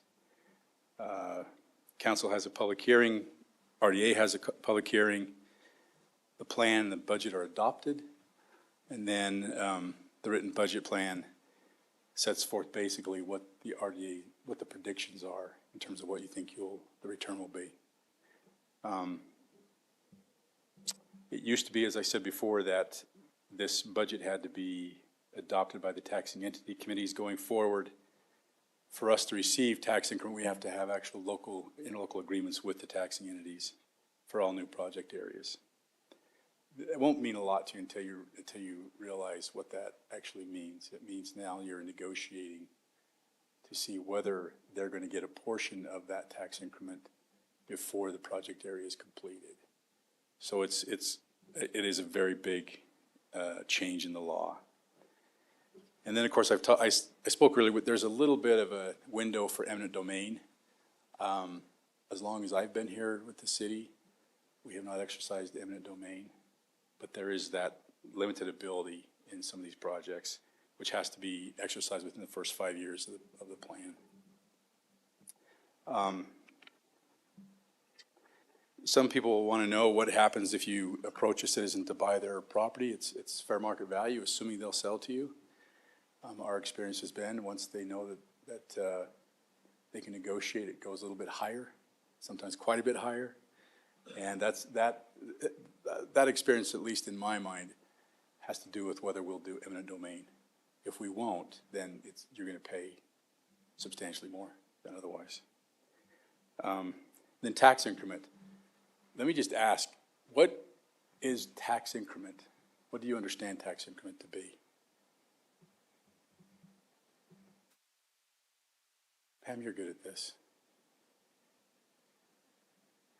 Okay, so when you create a plan, there's an assessment of the property within that area. That's the base value of the property. As you develop the property taxes should increase in that area.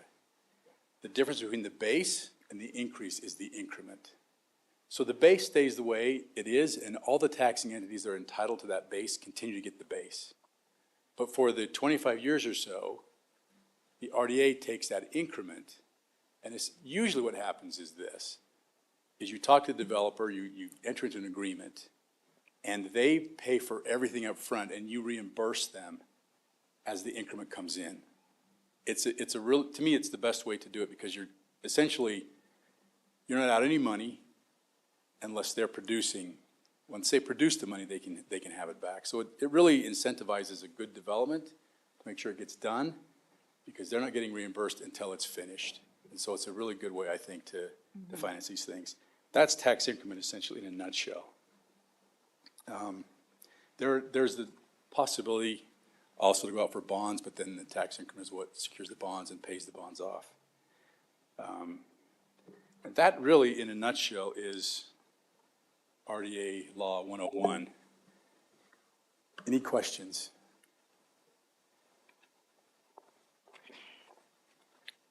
No? It would be wise to maybe spend some time with CED or me or both or Brenda and kind of get a handle on where each of these project areas are. A couple expired, which means at some point we will by ordinance discontinue those, but until, when I say expired, the time for collecting the increment is over. They still stay there until we, by ordinance, terminate them. Those are project areas. And then, anyway, it's good to get to know these areas. It's an important part of the city, an important part of what we do. And then if you ever decide that you want a new area, you'll already have a good understanding of what we're getting into. Yeah. Yeah. Thank you. Okay. Thank you, Gio. Thanks. All right. Item number 4 is discussion item board update on current fund balances for each RDA area. Brenda Moore, our finance director.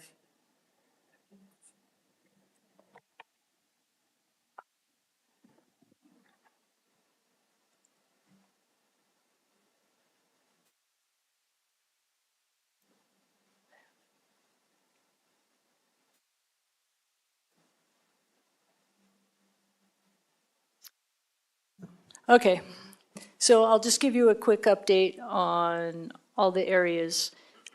This is the RDA fund balance for the fiscal year 2023. Some of you have already seen this. It shouldn't have changed since the last time you saw it. We have the 5 areas, CBD, Fireclay, East Vine, Cherry, and the smelter site. I take the interest they earn and allocate it amongst the fund balances based on basically this one. I think it was the ending fund balance. You notice the negative in the CBD. That is because their low-income housing is earning a little bit of interest, but overall they have very little fund balance. So they did not earn interest last year. They actually ended up borrowing money from the others, so it pays money to Fireclay, East Vine, Cherry, and whatever. So that will solve. You'll see that in the next slide. It is getting better. So the 2 that have stopped collecting, we'll get our last payment in March, is the Cherry and the smelter site.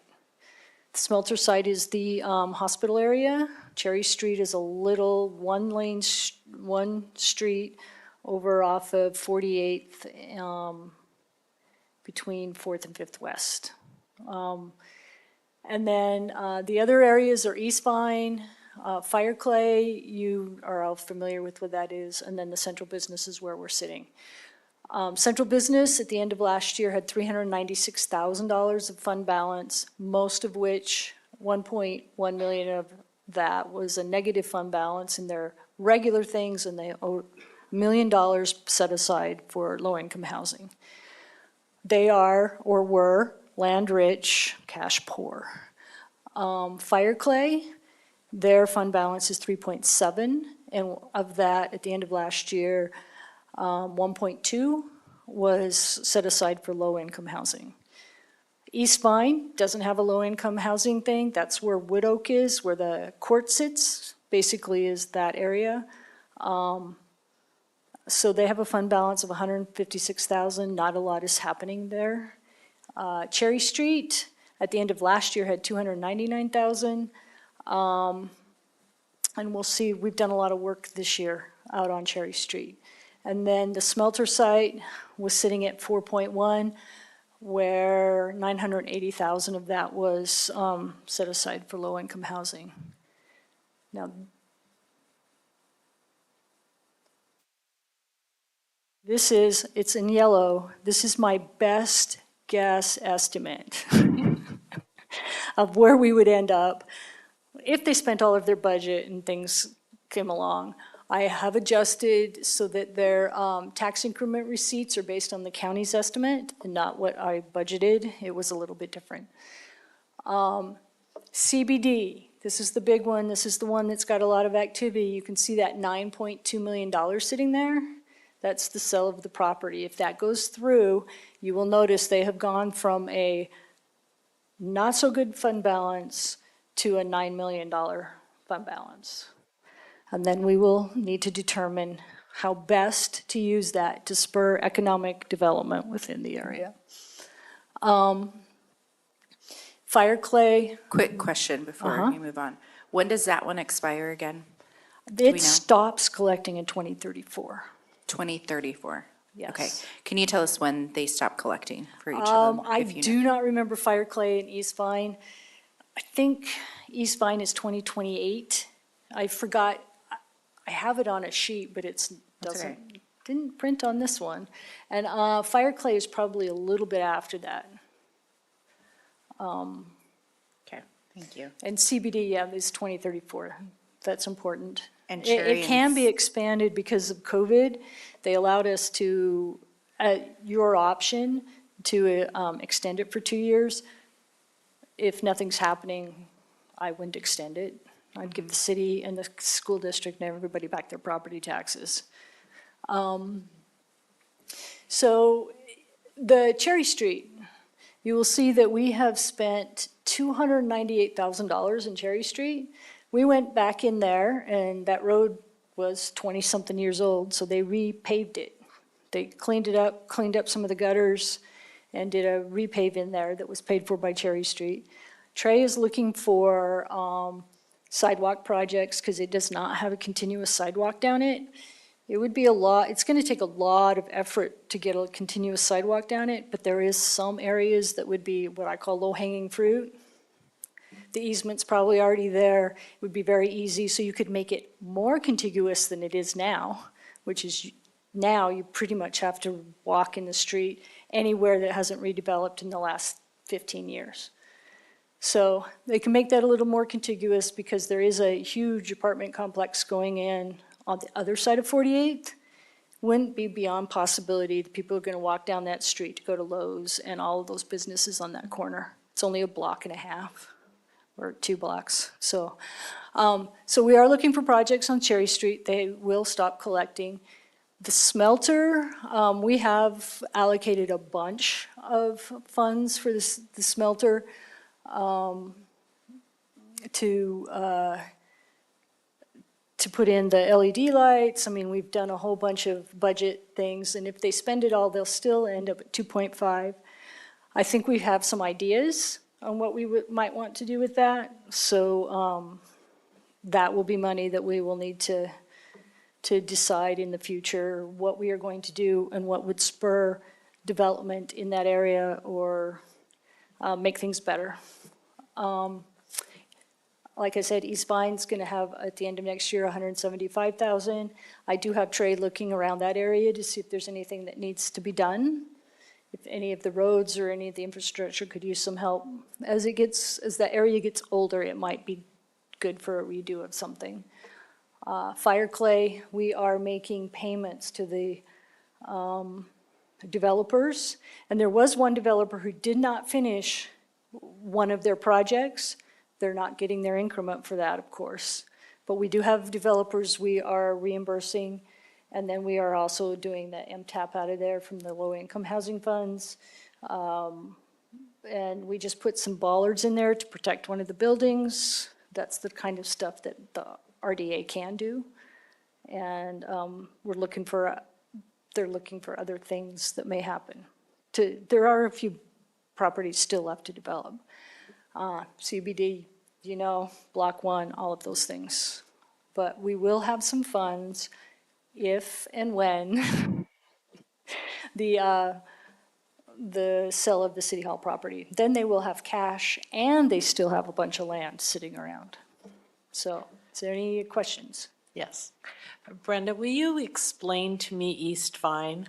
The others I understand and, they make sense, but I've never quite understood East Vine.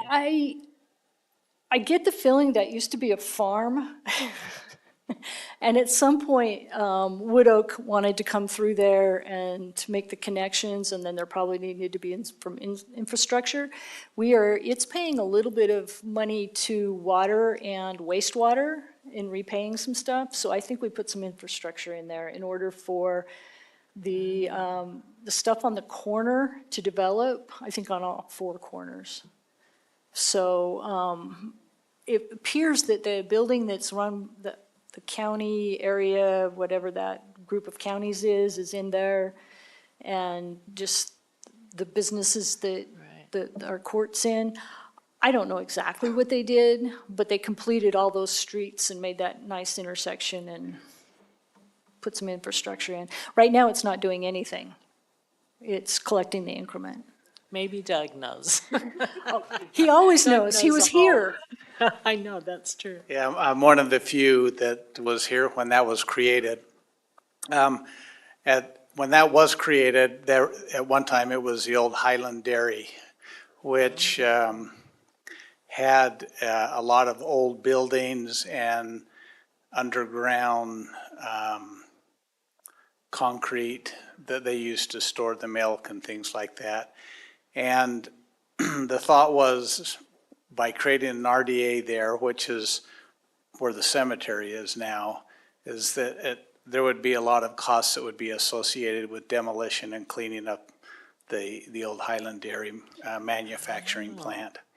What ultimately ended up happening, though, is that the city bought a lot of that land for the cemetery expansion, and it didn't end up being a place where people could develop because we put the cemetery on a lot of that property. So as Brenda indicated, there hasn't been a lot of needs in that area. There has been some development there. The Salt Lake County Health Department has built, but they didn't need any help from the city. Of course, they're a public entity as well, and so that's how it came about, and that was the thinking, but there's just not a lot of need in that area for spending that money.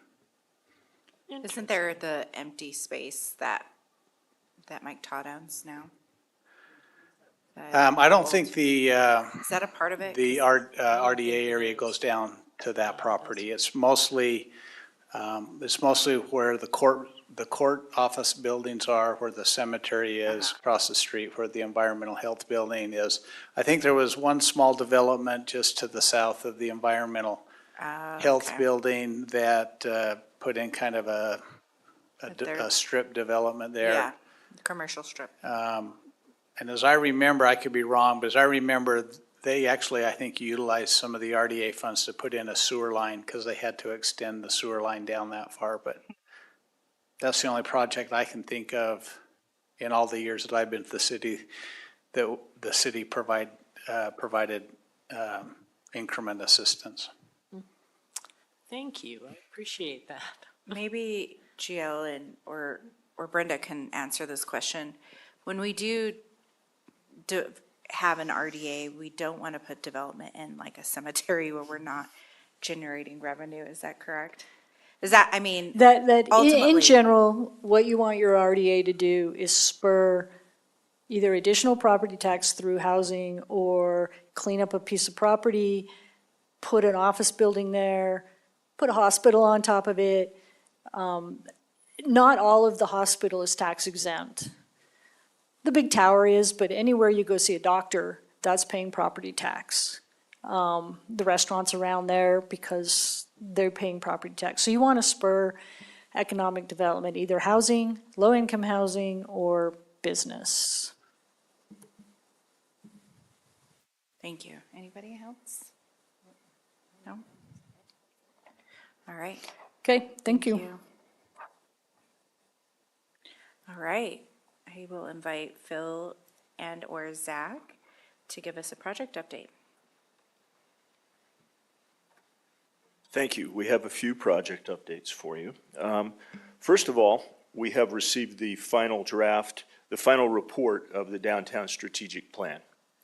And the process for adoption of that will be, once staff has completely reviewed it, it will be agended for the MCCD committee to look at, go over, and hopefully approve. Then it will go to Planning Commission for their approval, and then it will come to City Council for your approval as City Council. So that process will take a while. It will be spring before that is completely adopted, but I think you're going to be very pleased with the study.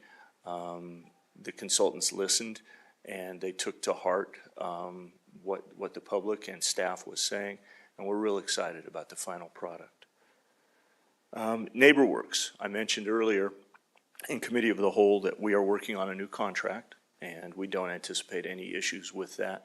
That will hopefully be forthcoming to you maybe as soon as the next month.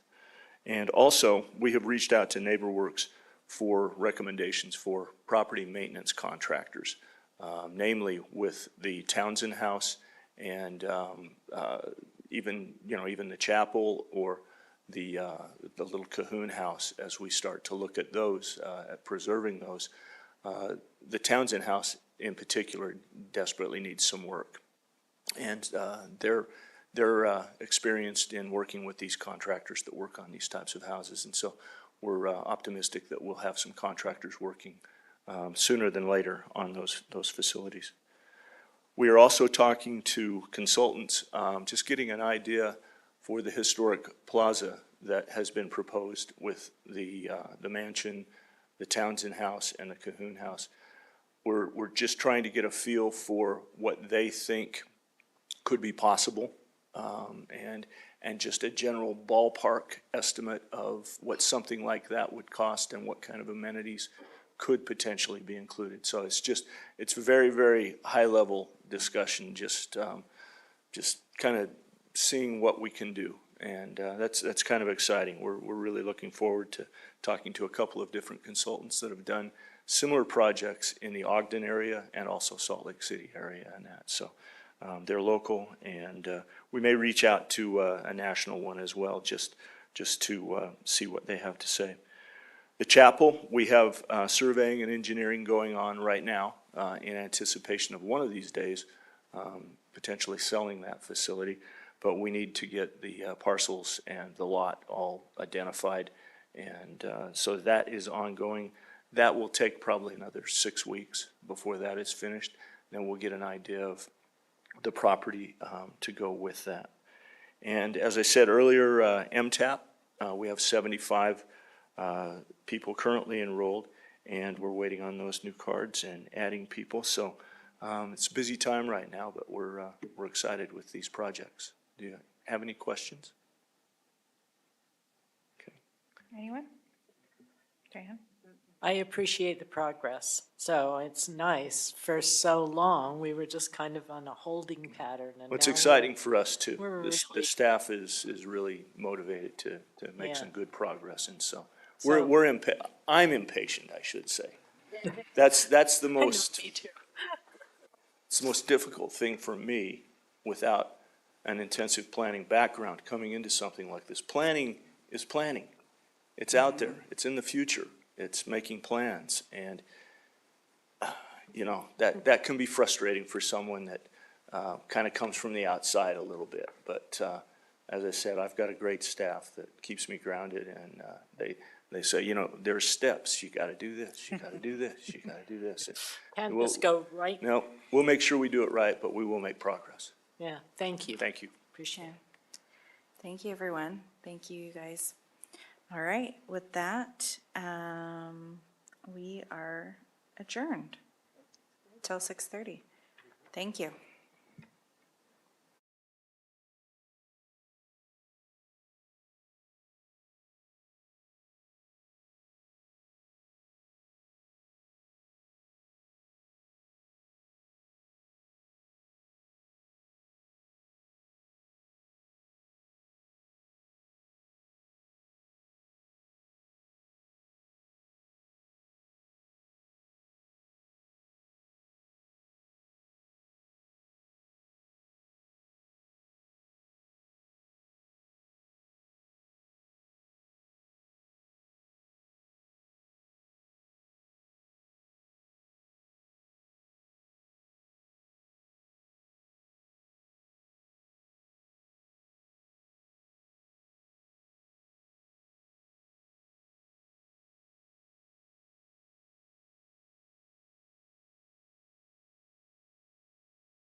Right, according to the clock, it is now 6:30, and I'd like to welcome you to the Murray City Municipal Council meeting for January 16th, 2024. If you have cell phones, if you would turn them off, I would appreciate that. And we'll get started on the meeting agenda with the call to order, which I just did. Now, the Pledge of Allegiance. I've asked Brenda Moore, our Finance Director, and she said she would do it. So, thank you, Brenda. So please stand. Repeat after me. I pledge allegiance to the flag of the United States of America and to the republic for which it stands, one nation, under God, indivisible, with liberty and justice for all. I do appreciate that, Brenda. Thank you. All right. Now we are at approval of minutes. We didn't have any minutes, so we're at special recognition, and this is the Murray City Employee of the Month, Rebecca Muir. She's a librarian, and Mayor and Kim, I'll meet you at the front.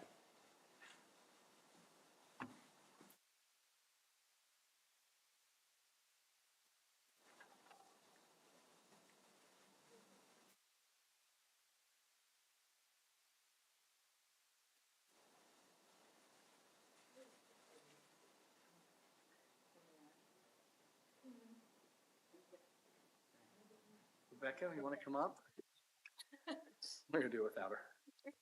I'll do this. Can you get that? All right, Rebecca, welcome.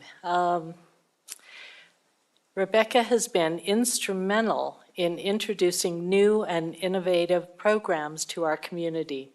She provided the original inspiration to install the Tail Trail in Murray Park and has been actively involved in the project for several years.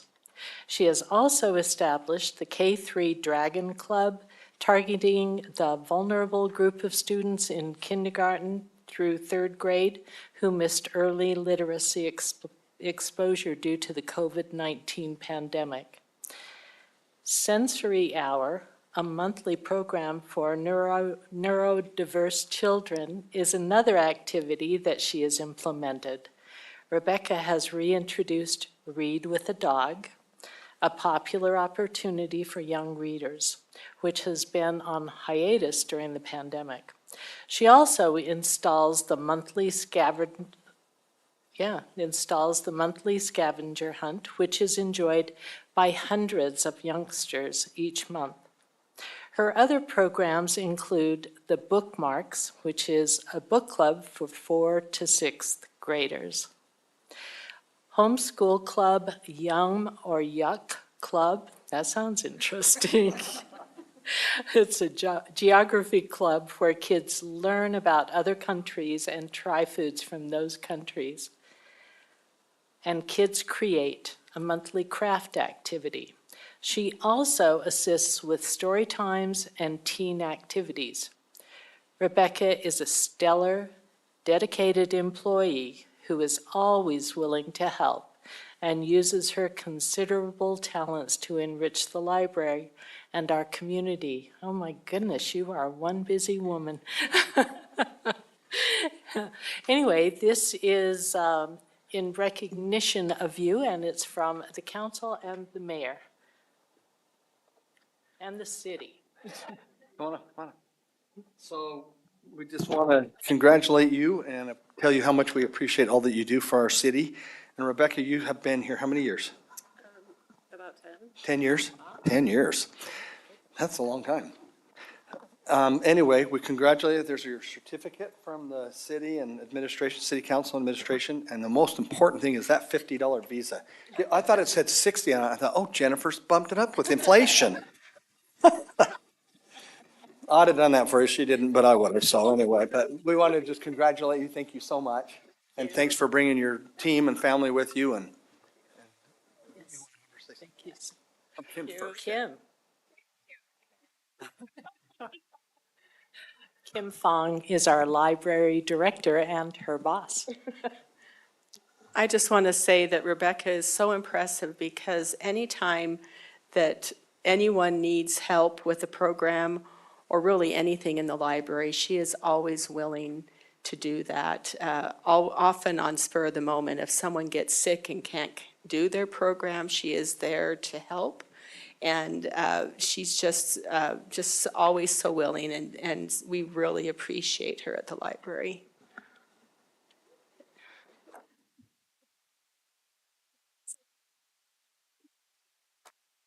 I think I'll just say thank you.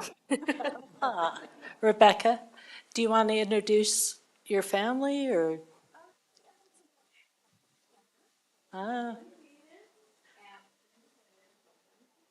All right, welcome.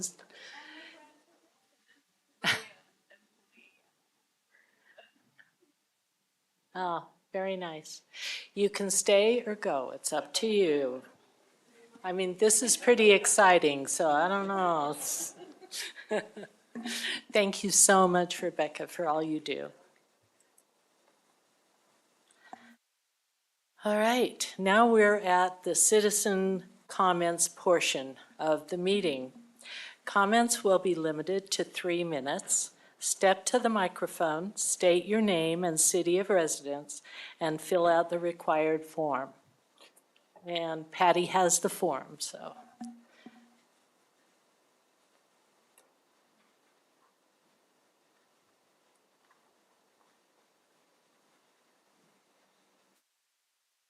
Ladies and gentlemen, it's been a while since I've been here. Your I've been name? taking care of my grandson, among other things, and it's been long enough that I see a couple of new faces. Whether you want to or not, I'm sure I'll make your acquaintance. Your name and city of My name residence. is Lawrence Horman, Very good, thank you, Lawrence. and I list as my address where I am standing because I am here to advocate for the homeless. I have spent the better part of the morning, in fact through the afternoon, up at the state capitol building with the legislature having just started. And I got up there before 7 a.m. this morning, which for me is a rare thing because I rarely wake up before noon because of the things I normally do. I end up staying up far later than bring myself to get up before that time. We hosted the Salt Lake County Coalition hosted a breakfast for the legislature, and I spent the rest of the day speaking to anybody who would listen to me advocating for homeless issues. And it occurred to me that if y'all thought you were going to get away without me coming here and talking as well, it's not going to happen. There's a lot that the state is doing. Most of what they can do, however, is funding here in the cities and within the county is where all the work is done. And I know I've said that before. You've heard me say it before. The things that we need to do is take the money that the state will give us and some of the money that we raise throughout the city on our own and provide things, not just financial things, not just financial assistance, because it shouldn't be up to the single city within the county to handle all the physical facilities. We need to provide, where possible, facilities available for things like medical clinic expansion, for things like heating and cooling expansion, for places where the homeless can go to find some respite and a space to cook and to clean themselves up and such. The homeless resource centers are limited in that ability. We need to expand the facilities so that they're not just within one city downtown in this valley. We need to help find funding for things, not just for medical clinics, but funding for the medical services that they need. And for the companion animals that they keep with them to help them keep their sanity and their stability, because that is something that is nearly impossible to find. Anybody can walk into a hospital and ask for help for themselves, for their family members, but for their companion animals, the funding is almost non-existent. And these are the things that I would like to admonish the city, the council, the mayor, to help find ways to assist with. Thank you. Thank you. Thank you, Lawrence.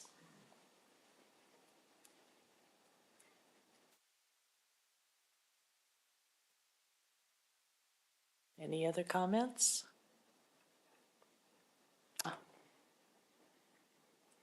Welcome.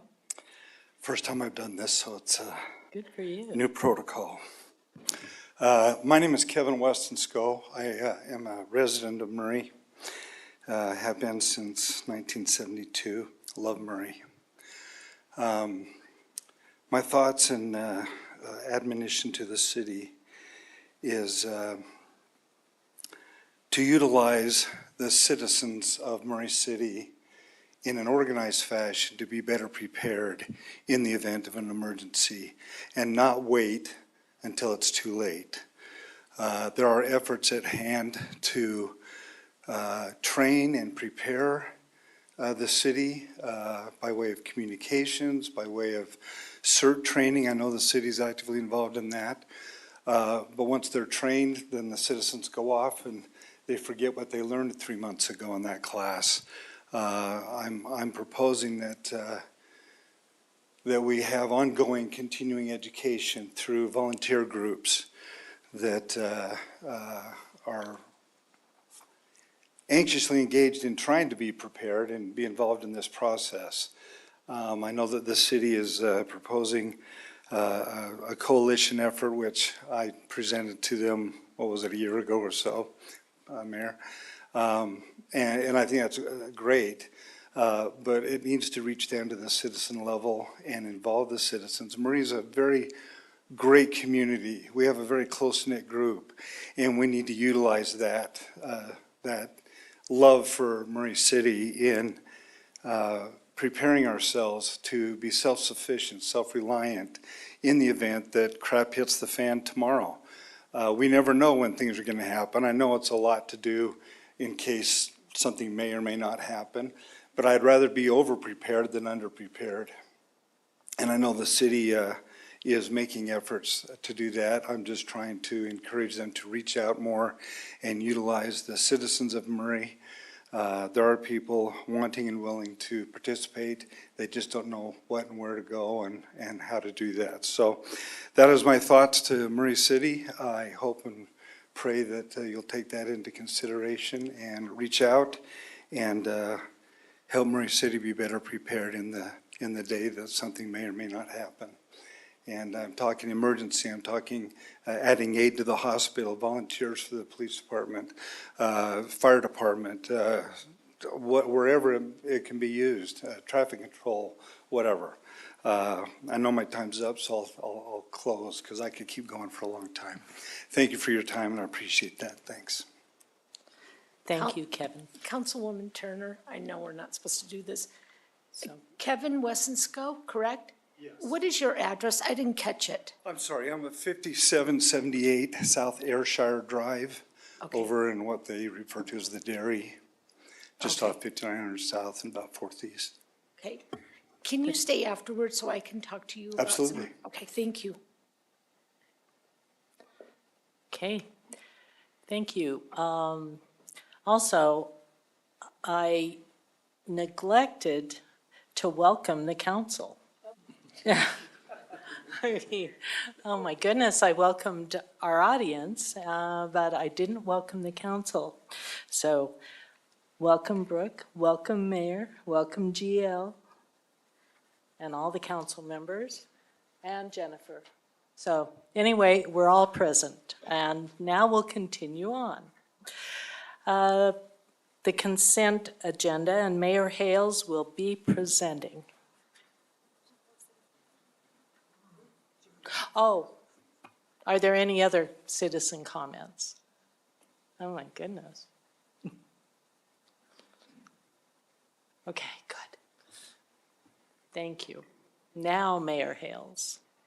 Get my mic. Yes. That on? Okay, here we go. Thank All right, you. wait, I guess I need to close the citizen Okay. comments. I wasn't aware of that, so. Is it closed now? Okay. It's closed. It's closed. All right, thank you. Now, Mayor. Thank you. We have our consent agenda, which is our reappointments. Are they all reappointments? I think they are. All reappointments. So anyway, if you're here, if you'd please stand when I read your name, and I'm going to kind of be sideways, council, just for a minute. Not sideways with the council, just sideways here. Anyway, so consider confirmation of the mayor's reappointment of Sunshine Zadelli to the Parks and Recreation Advisory Board for a term from January 2023 through January 2026. Sunshine, okay. Next, confirmation of the mayor's reappointment of Kimberly Bird to the Parks and Recreation Advisory Board, excuse me, for a term from January 2024 through January 2027. Thank you for being here. We saw your husband here earlier. Consider confirmation of the mayor's reappointment of Ted Maestas to Parks and Recreation Advisory Board for a term from January 2024 through January 27. Thanks for being here, Ted and Mercedes. Good to see you. Number 4, consider confirmation of the mayor's reappointment of Bill Carnell to the Building Boards of Appeals for a term from April 2023 through April 2026. Okay, thank you. Number 5, consider confirmation of the mayor's reappointment of Mark Burton to the Building Board Appeals for a term from April 2023 through April 2026. Thank you. And finally, consider confirmation of the mayor's reappointment of Richard Kester to the Building Board's Appeal for a term from April 2023 through April 2026. All righty, thank you. We will now leave it in your hands. You have again been very busy, Mayor. My goodness. This is like number 25 in 2 months. Yeah, that's good job. Thank you. All right, so I will take a motion, and I would like to take the consent agenda together, if that's okay, Mayor. Thank you. Okay. Council? I would like to make a motion to approve the consent agenda as it is written. Do we have a second? I will second that. Is there discussion on the motion? No. Okay, Brooke, would you call the roll? Mr. Hawk? Aye. Mr. Pickett? Aye. Ms. Cotter? Aye. Ms. Dominguez? Aye. Ms. Turner? Aye. All right, Thank the motion passes Thank you. unanimously. Pam, I have to tell you, you reminded me from The King and I when you said, what did she say? You said, I'll take it as it is written. I don't know why that is, must be in The King and I, so. I'm gonna have to go back and watch that movie. All right, now we are at the public hearing portion of our council meeting. And let's see, Zachary Smallwood is presenting. So he is the staff and sponsor. Is that correct, Zach? Yes. Okay. Let's see if this will. So after Zach's presentation, we will have public comment. I think I broke it.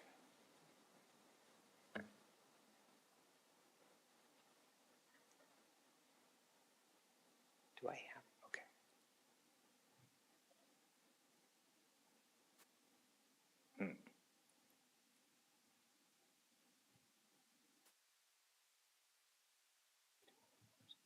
Yeah. Oh, it was on the back. I just didn't even notice. I plugged in the mouse apparently and just did. Is it USB? Or I thought it looked funny that it was a USB and not like an HDMI, so that's what I get. We will now have the presentation. Yes. Okay, thank you so much for your patience. I apologize about that. This is a staff level request for a subdivision text amendment, amending section 1604, 1608, and 16.12 of the subdivision ordinance to comply with state requirements. So text amendment, just as a review refresher for those of you, well, not a refresher, this is new for some of you, so a refresher for the 3 of you that aren't new.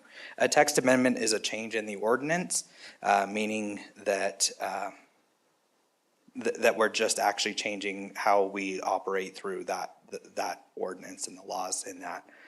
These are legislative items, so they're originally, when staff present or generates the request, we take it to the planning commission for a review, and they make a recommendation to you as the city council, as the legislative body.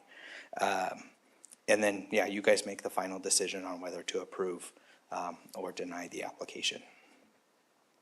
So a little bit of history on the request here.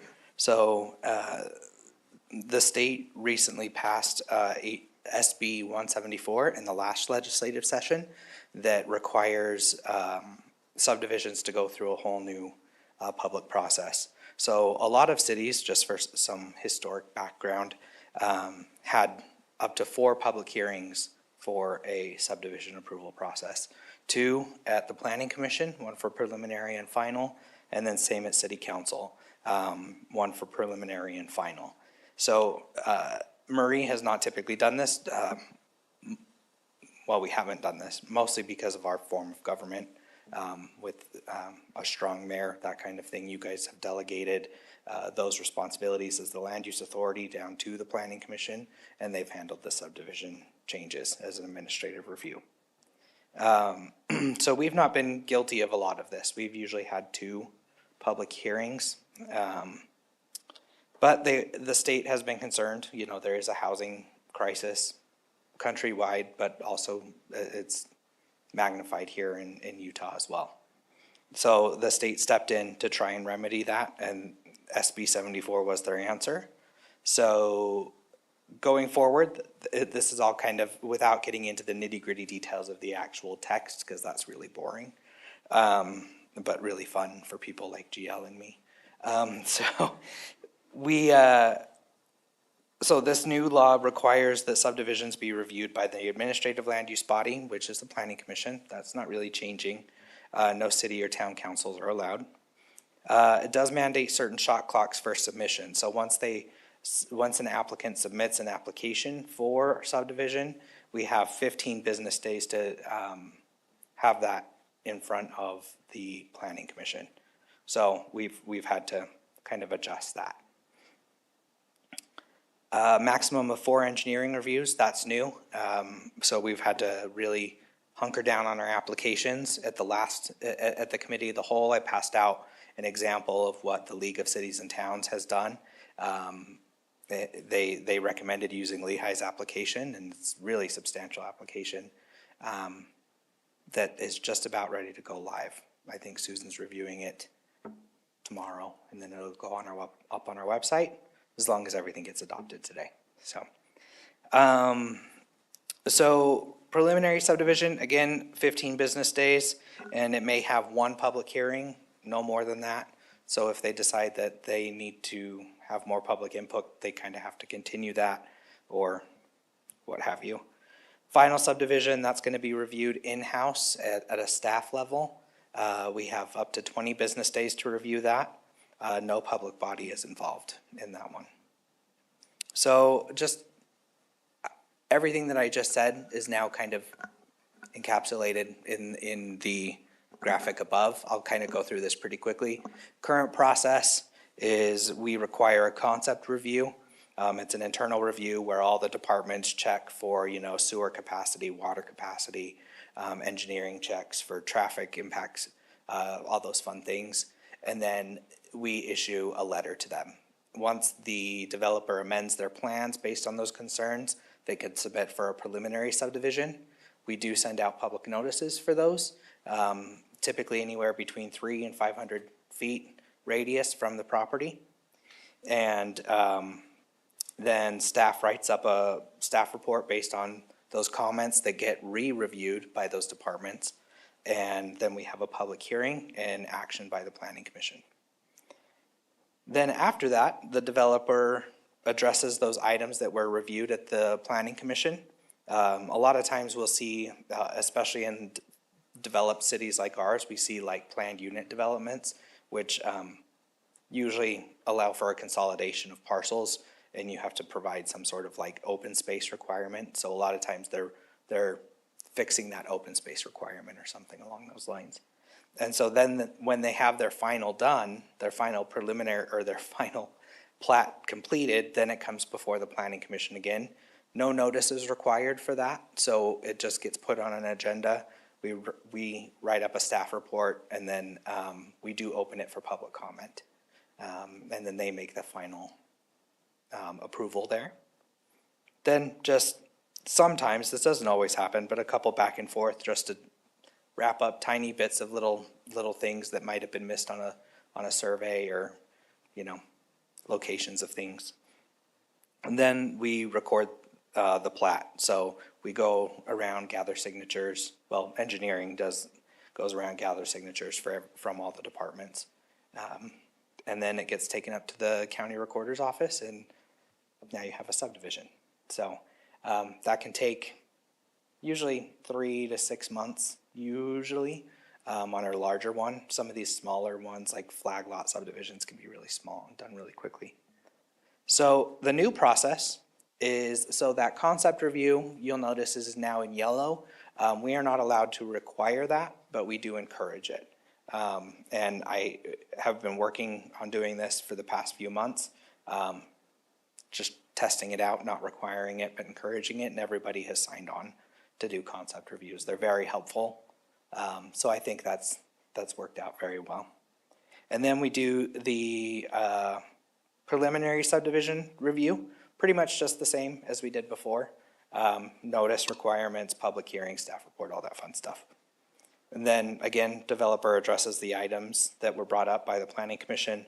And then they'll submit a final subdivision to the planning division, and we'll review that with the various departments in the city, and have up to 4 city reviews.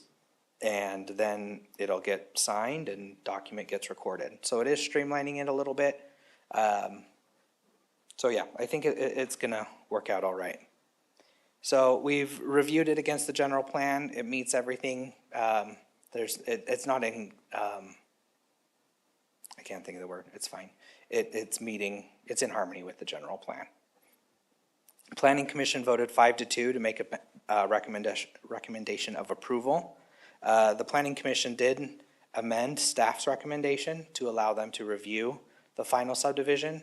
We, after reviewing it with Planning Division and the Attorney's Office, we don't believe that that's something that's in their purview. They can't require it by state law. We understand that the Planning Commission was frustrated that they can't see that. It is an opportunity for the public to see it. But unfortunately, state law. So with that, we are recommending that City Council approve the proposed amendments to the subdivision ordinance. Any questions I can answer right now? Yep, I have a question. Sure. Just so I understand it clearly, this is mandated by the state, correct? That's correct. So we've also reduced the number of public hearings to 1. Sort of. So we've only noticed it once before. But if somebody were paying attention to like the public, like the agendas, if they signed up to receive agendas and saw it posted for a final review, then yes, they could come and make a public comment, but we don't notice it as a public hearing. And the public hearing happens on the same day that the Planning Commission looks at it? Yes. And they vote on that same day? Yes. Thank you. Further questions for Zach? Zach, I asked you during the committee of the whole, this Lehigh application. Now, just to let the citizens know that all the department heads went through this and they added or took things out of this application, correct? They added. There was nothing taken out. Nothing Yeah. taken out, they added. Yeah, I And you think said there there's, was like 49? I think there are about 49 Yes. items that somebody would have to at least sign off that they've read it and seen that it's on that application. Right. And there's some things that, like, if you're doing just a 2-lot subdivision, we're not gonna make you do a traffic impact study for something like that. It's so insignificant. So as long as, but we have that list just to make sure that we've asked for it. So And if the council doesn't pass this tonight, how is the city going to be held? Financially or not, or? That's a great question for GL, I think. Yeah, there is a penalty if if you do not have your report done on time. That's the report, not the process, is that correct? Correct. Okay. Well, I'm sorry. If you don't have this passed on time, then yeah, there's gonna be a penalty.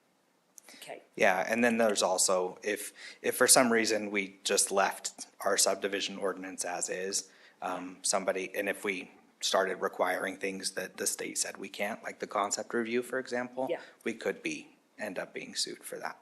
A certain money would not be available to us if we don't have this passed on time. So we don't have a lot of choice in this matter. Oh, but you do. But we do. We do have a You choice. have the right choice. Okay. All right. This is to consider an ordinance amending section 16.04.020, 16.04.040, 16.04.050, 16.04.060, 70, 80, 90, 100, 110, 120, 16.08.020, 030, 040, 16.12.010, 20, 30, 40, 16.12.050, 60, 70, 80, 90, 100, and 16.12.110 of the Murray City Municipal Code regarding subdivision approval procedures. Councilmember Turner, I may have missed this, but did you open it for public hearing? Sorry? This needs to be open for a public hearing. Oh, that's right, that's right. Yeah, I was going to do that. And then now I will open it for public comment for the public hearing.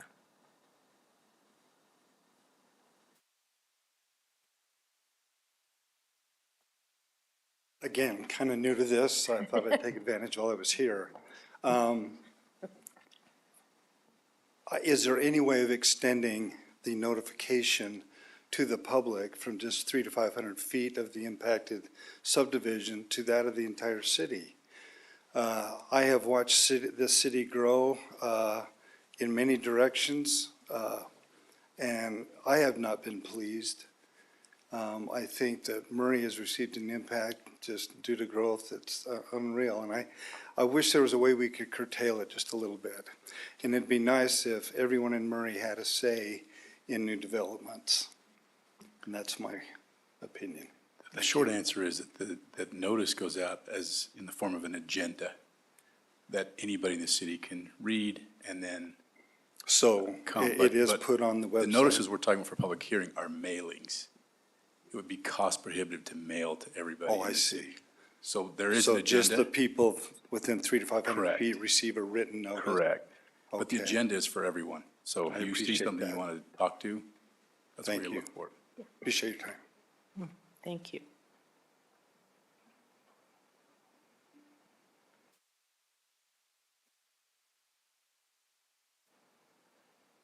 Hey, this is Scott Hansen. I hadn't planned on commenting tonight, but this is an area that I wanted to comment on.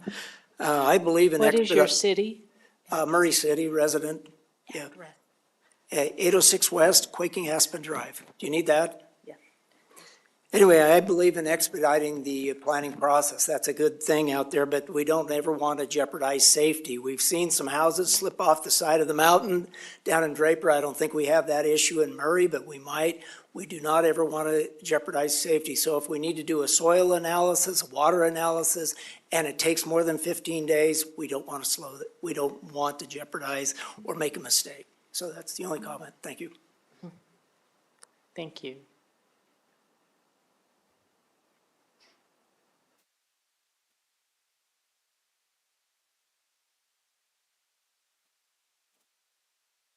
Hello, I'm Clark Bullen, and I live in District 3. I actually think that this is an improvement.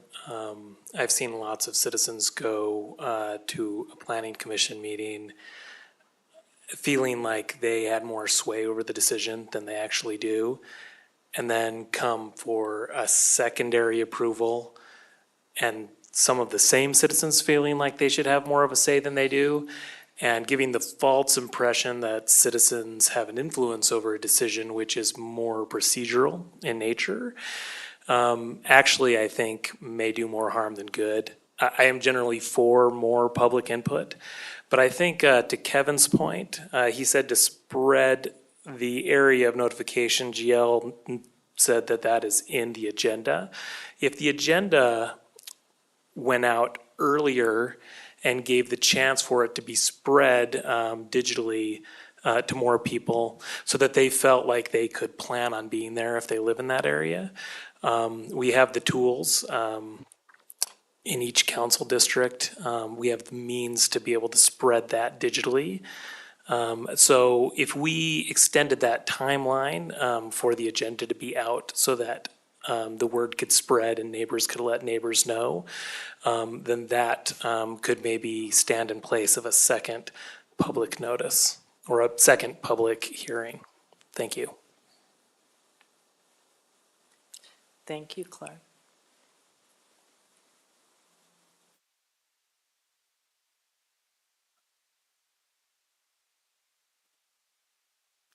Further comments?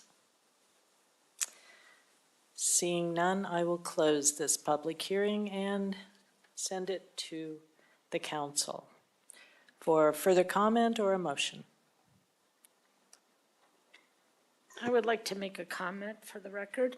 I would like to state that the Utah State Legislature is interfering with the city's ability to build their communities in a way that is best for their residents. I understand that our planning commissioners would like to see and vote on the final plot of a development. But with the legislator passing SB 174, that is no longer possible as the city has to follow the law. I would like it to be known that I'm not happy with the legislatures. Okay, further discussion? Yes. I'd like to make a comment. I'd like to second and support what Pam Cotter just said. The legislature needs to trust the cities in the process, especially the ones that are working well, like Murray. I feel like they're imposing something that should have been applied to specific areas that are troublesome, but not to Murray, which has always had a great history of working well with the approvals of construction. Thank you. I have a question. Yes. So the soil analysis that was brought up in citizen comments, that would not be part of the 15 days, or how would that fit within the time frame? I didn't know the appropriate time to just kind of start waving my arm frantically saying that I had an answer to this, so I was just gonna let it go. But actually on that Lehigh application, soils reports and geotechs are put on there. I believe part of the problems that were happening in Draper is that they didn't ask for, they in their building permit reviews, they didn't ask for geotechnical surveys. And we have always asked for geotechs in all of our plans. So yeah, we do ask, it's one of the 49 items where if we need it, we'll ask for it. If it's not needed, geotech we ask for on everything. But soils reports, usually not always. So, yeah, it is addressed though.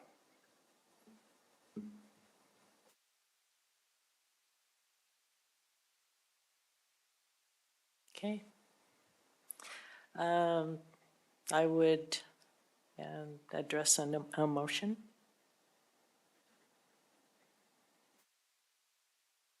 I'll take the bullet and read. Are we gonna read? Do we have to read all of the code? Or just as a? Just approve as, okay. Then I make a motion to approve the ordinance to the sections as listed of the Murray City Municipal Code regarding subdivision approval procedures. I second it. All right, we have a motion and a second. Is there further discussion? Okay, Brooke, would you call the roll? Yeah. Mr. Hawk? Aye. Mr. Pickett? Aye. Ms. Cotter? Not happy, but aye. Ms. Dominguez? I just wanted to say something really quick. I sat in the committee hearings for this bill, and it was wild. So what I implore is pay attention to what's happening at the legislature.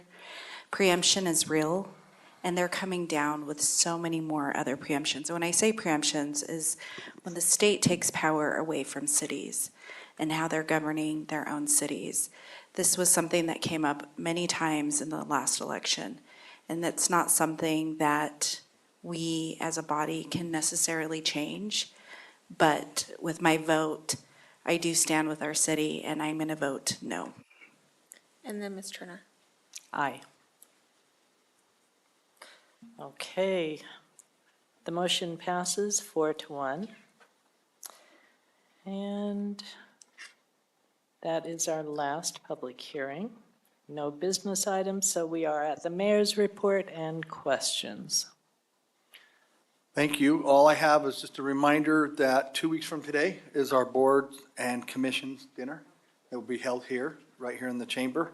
And we're looking forward to having a big group here and having you all support us and be there with us. So, thank you. 6 p.m. We will be there. Thank you. We are now adjourned.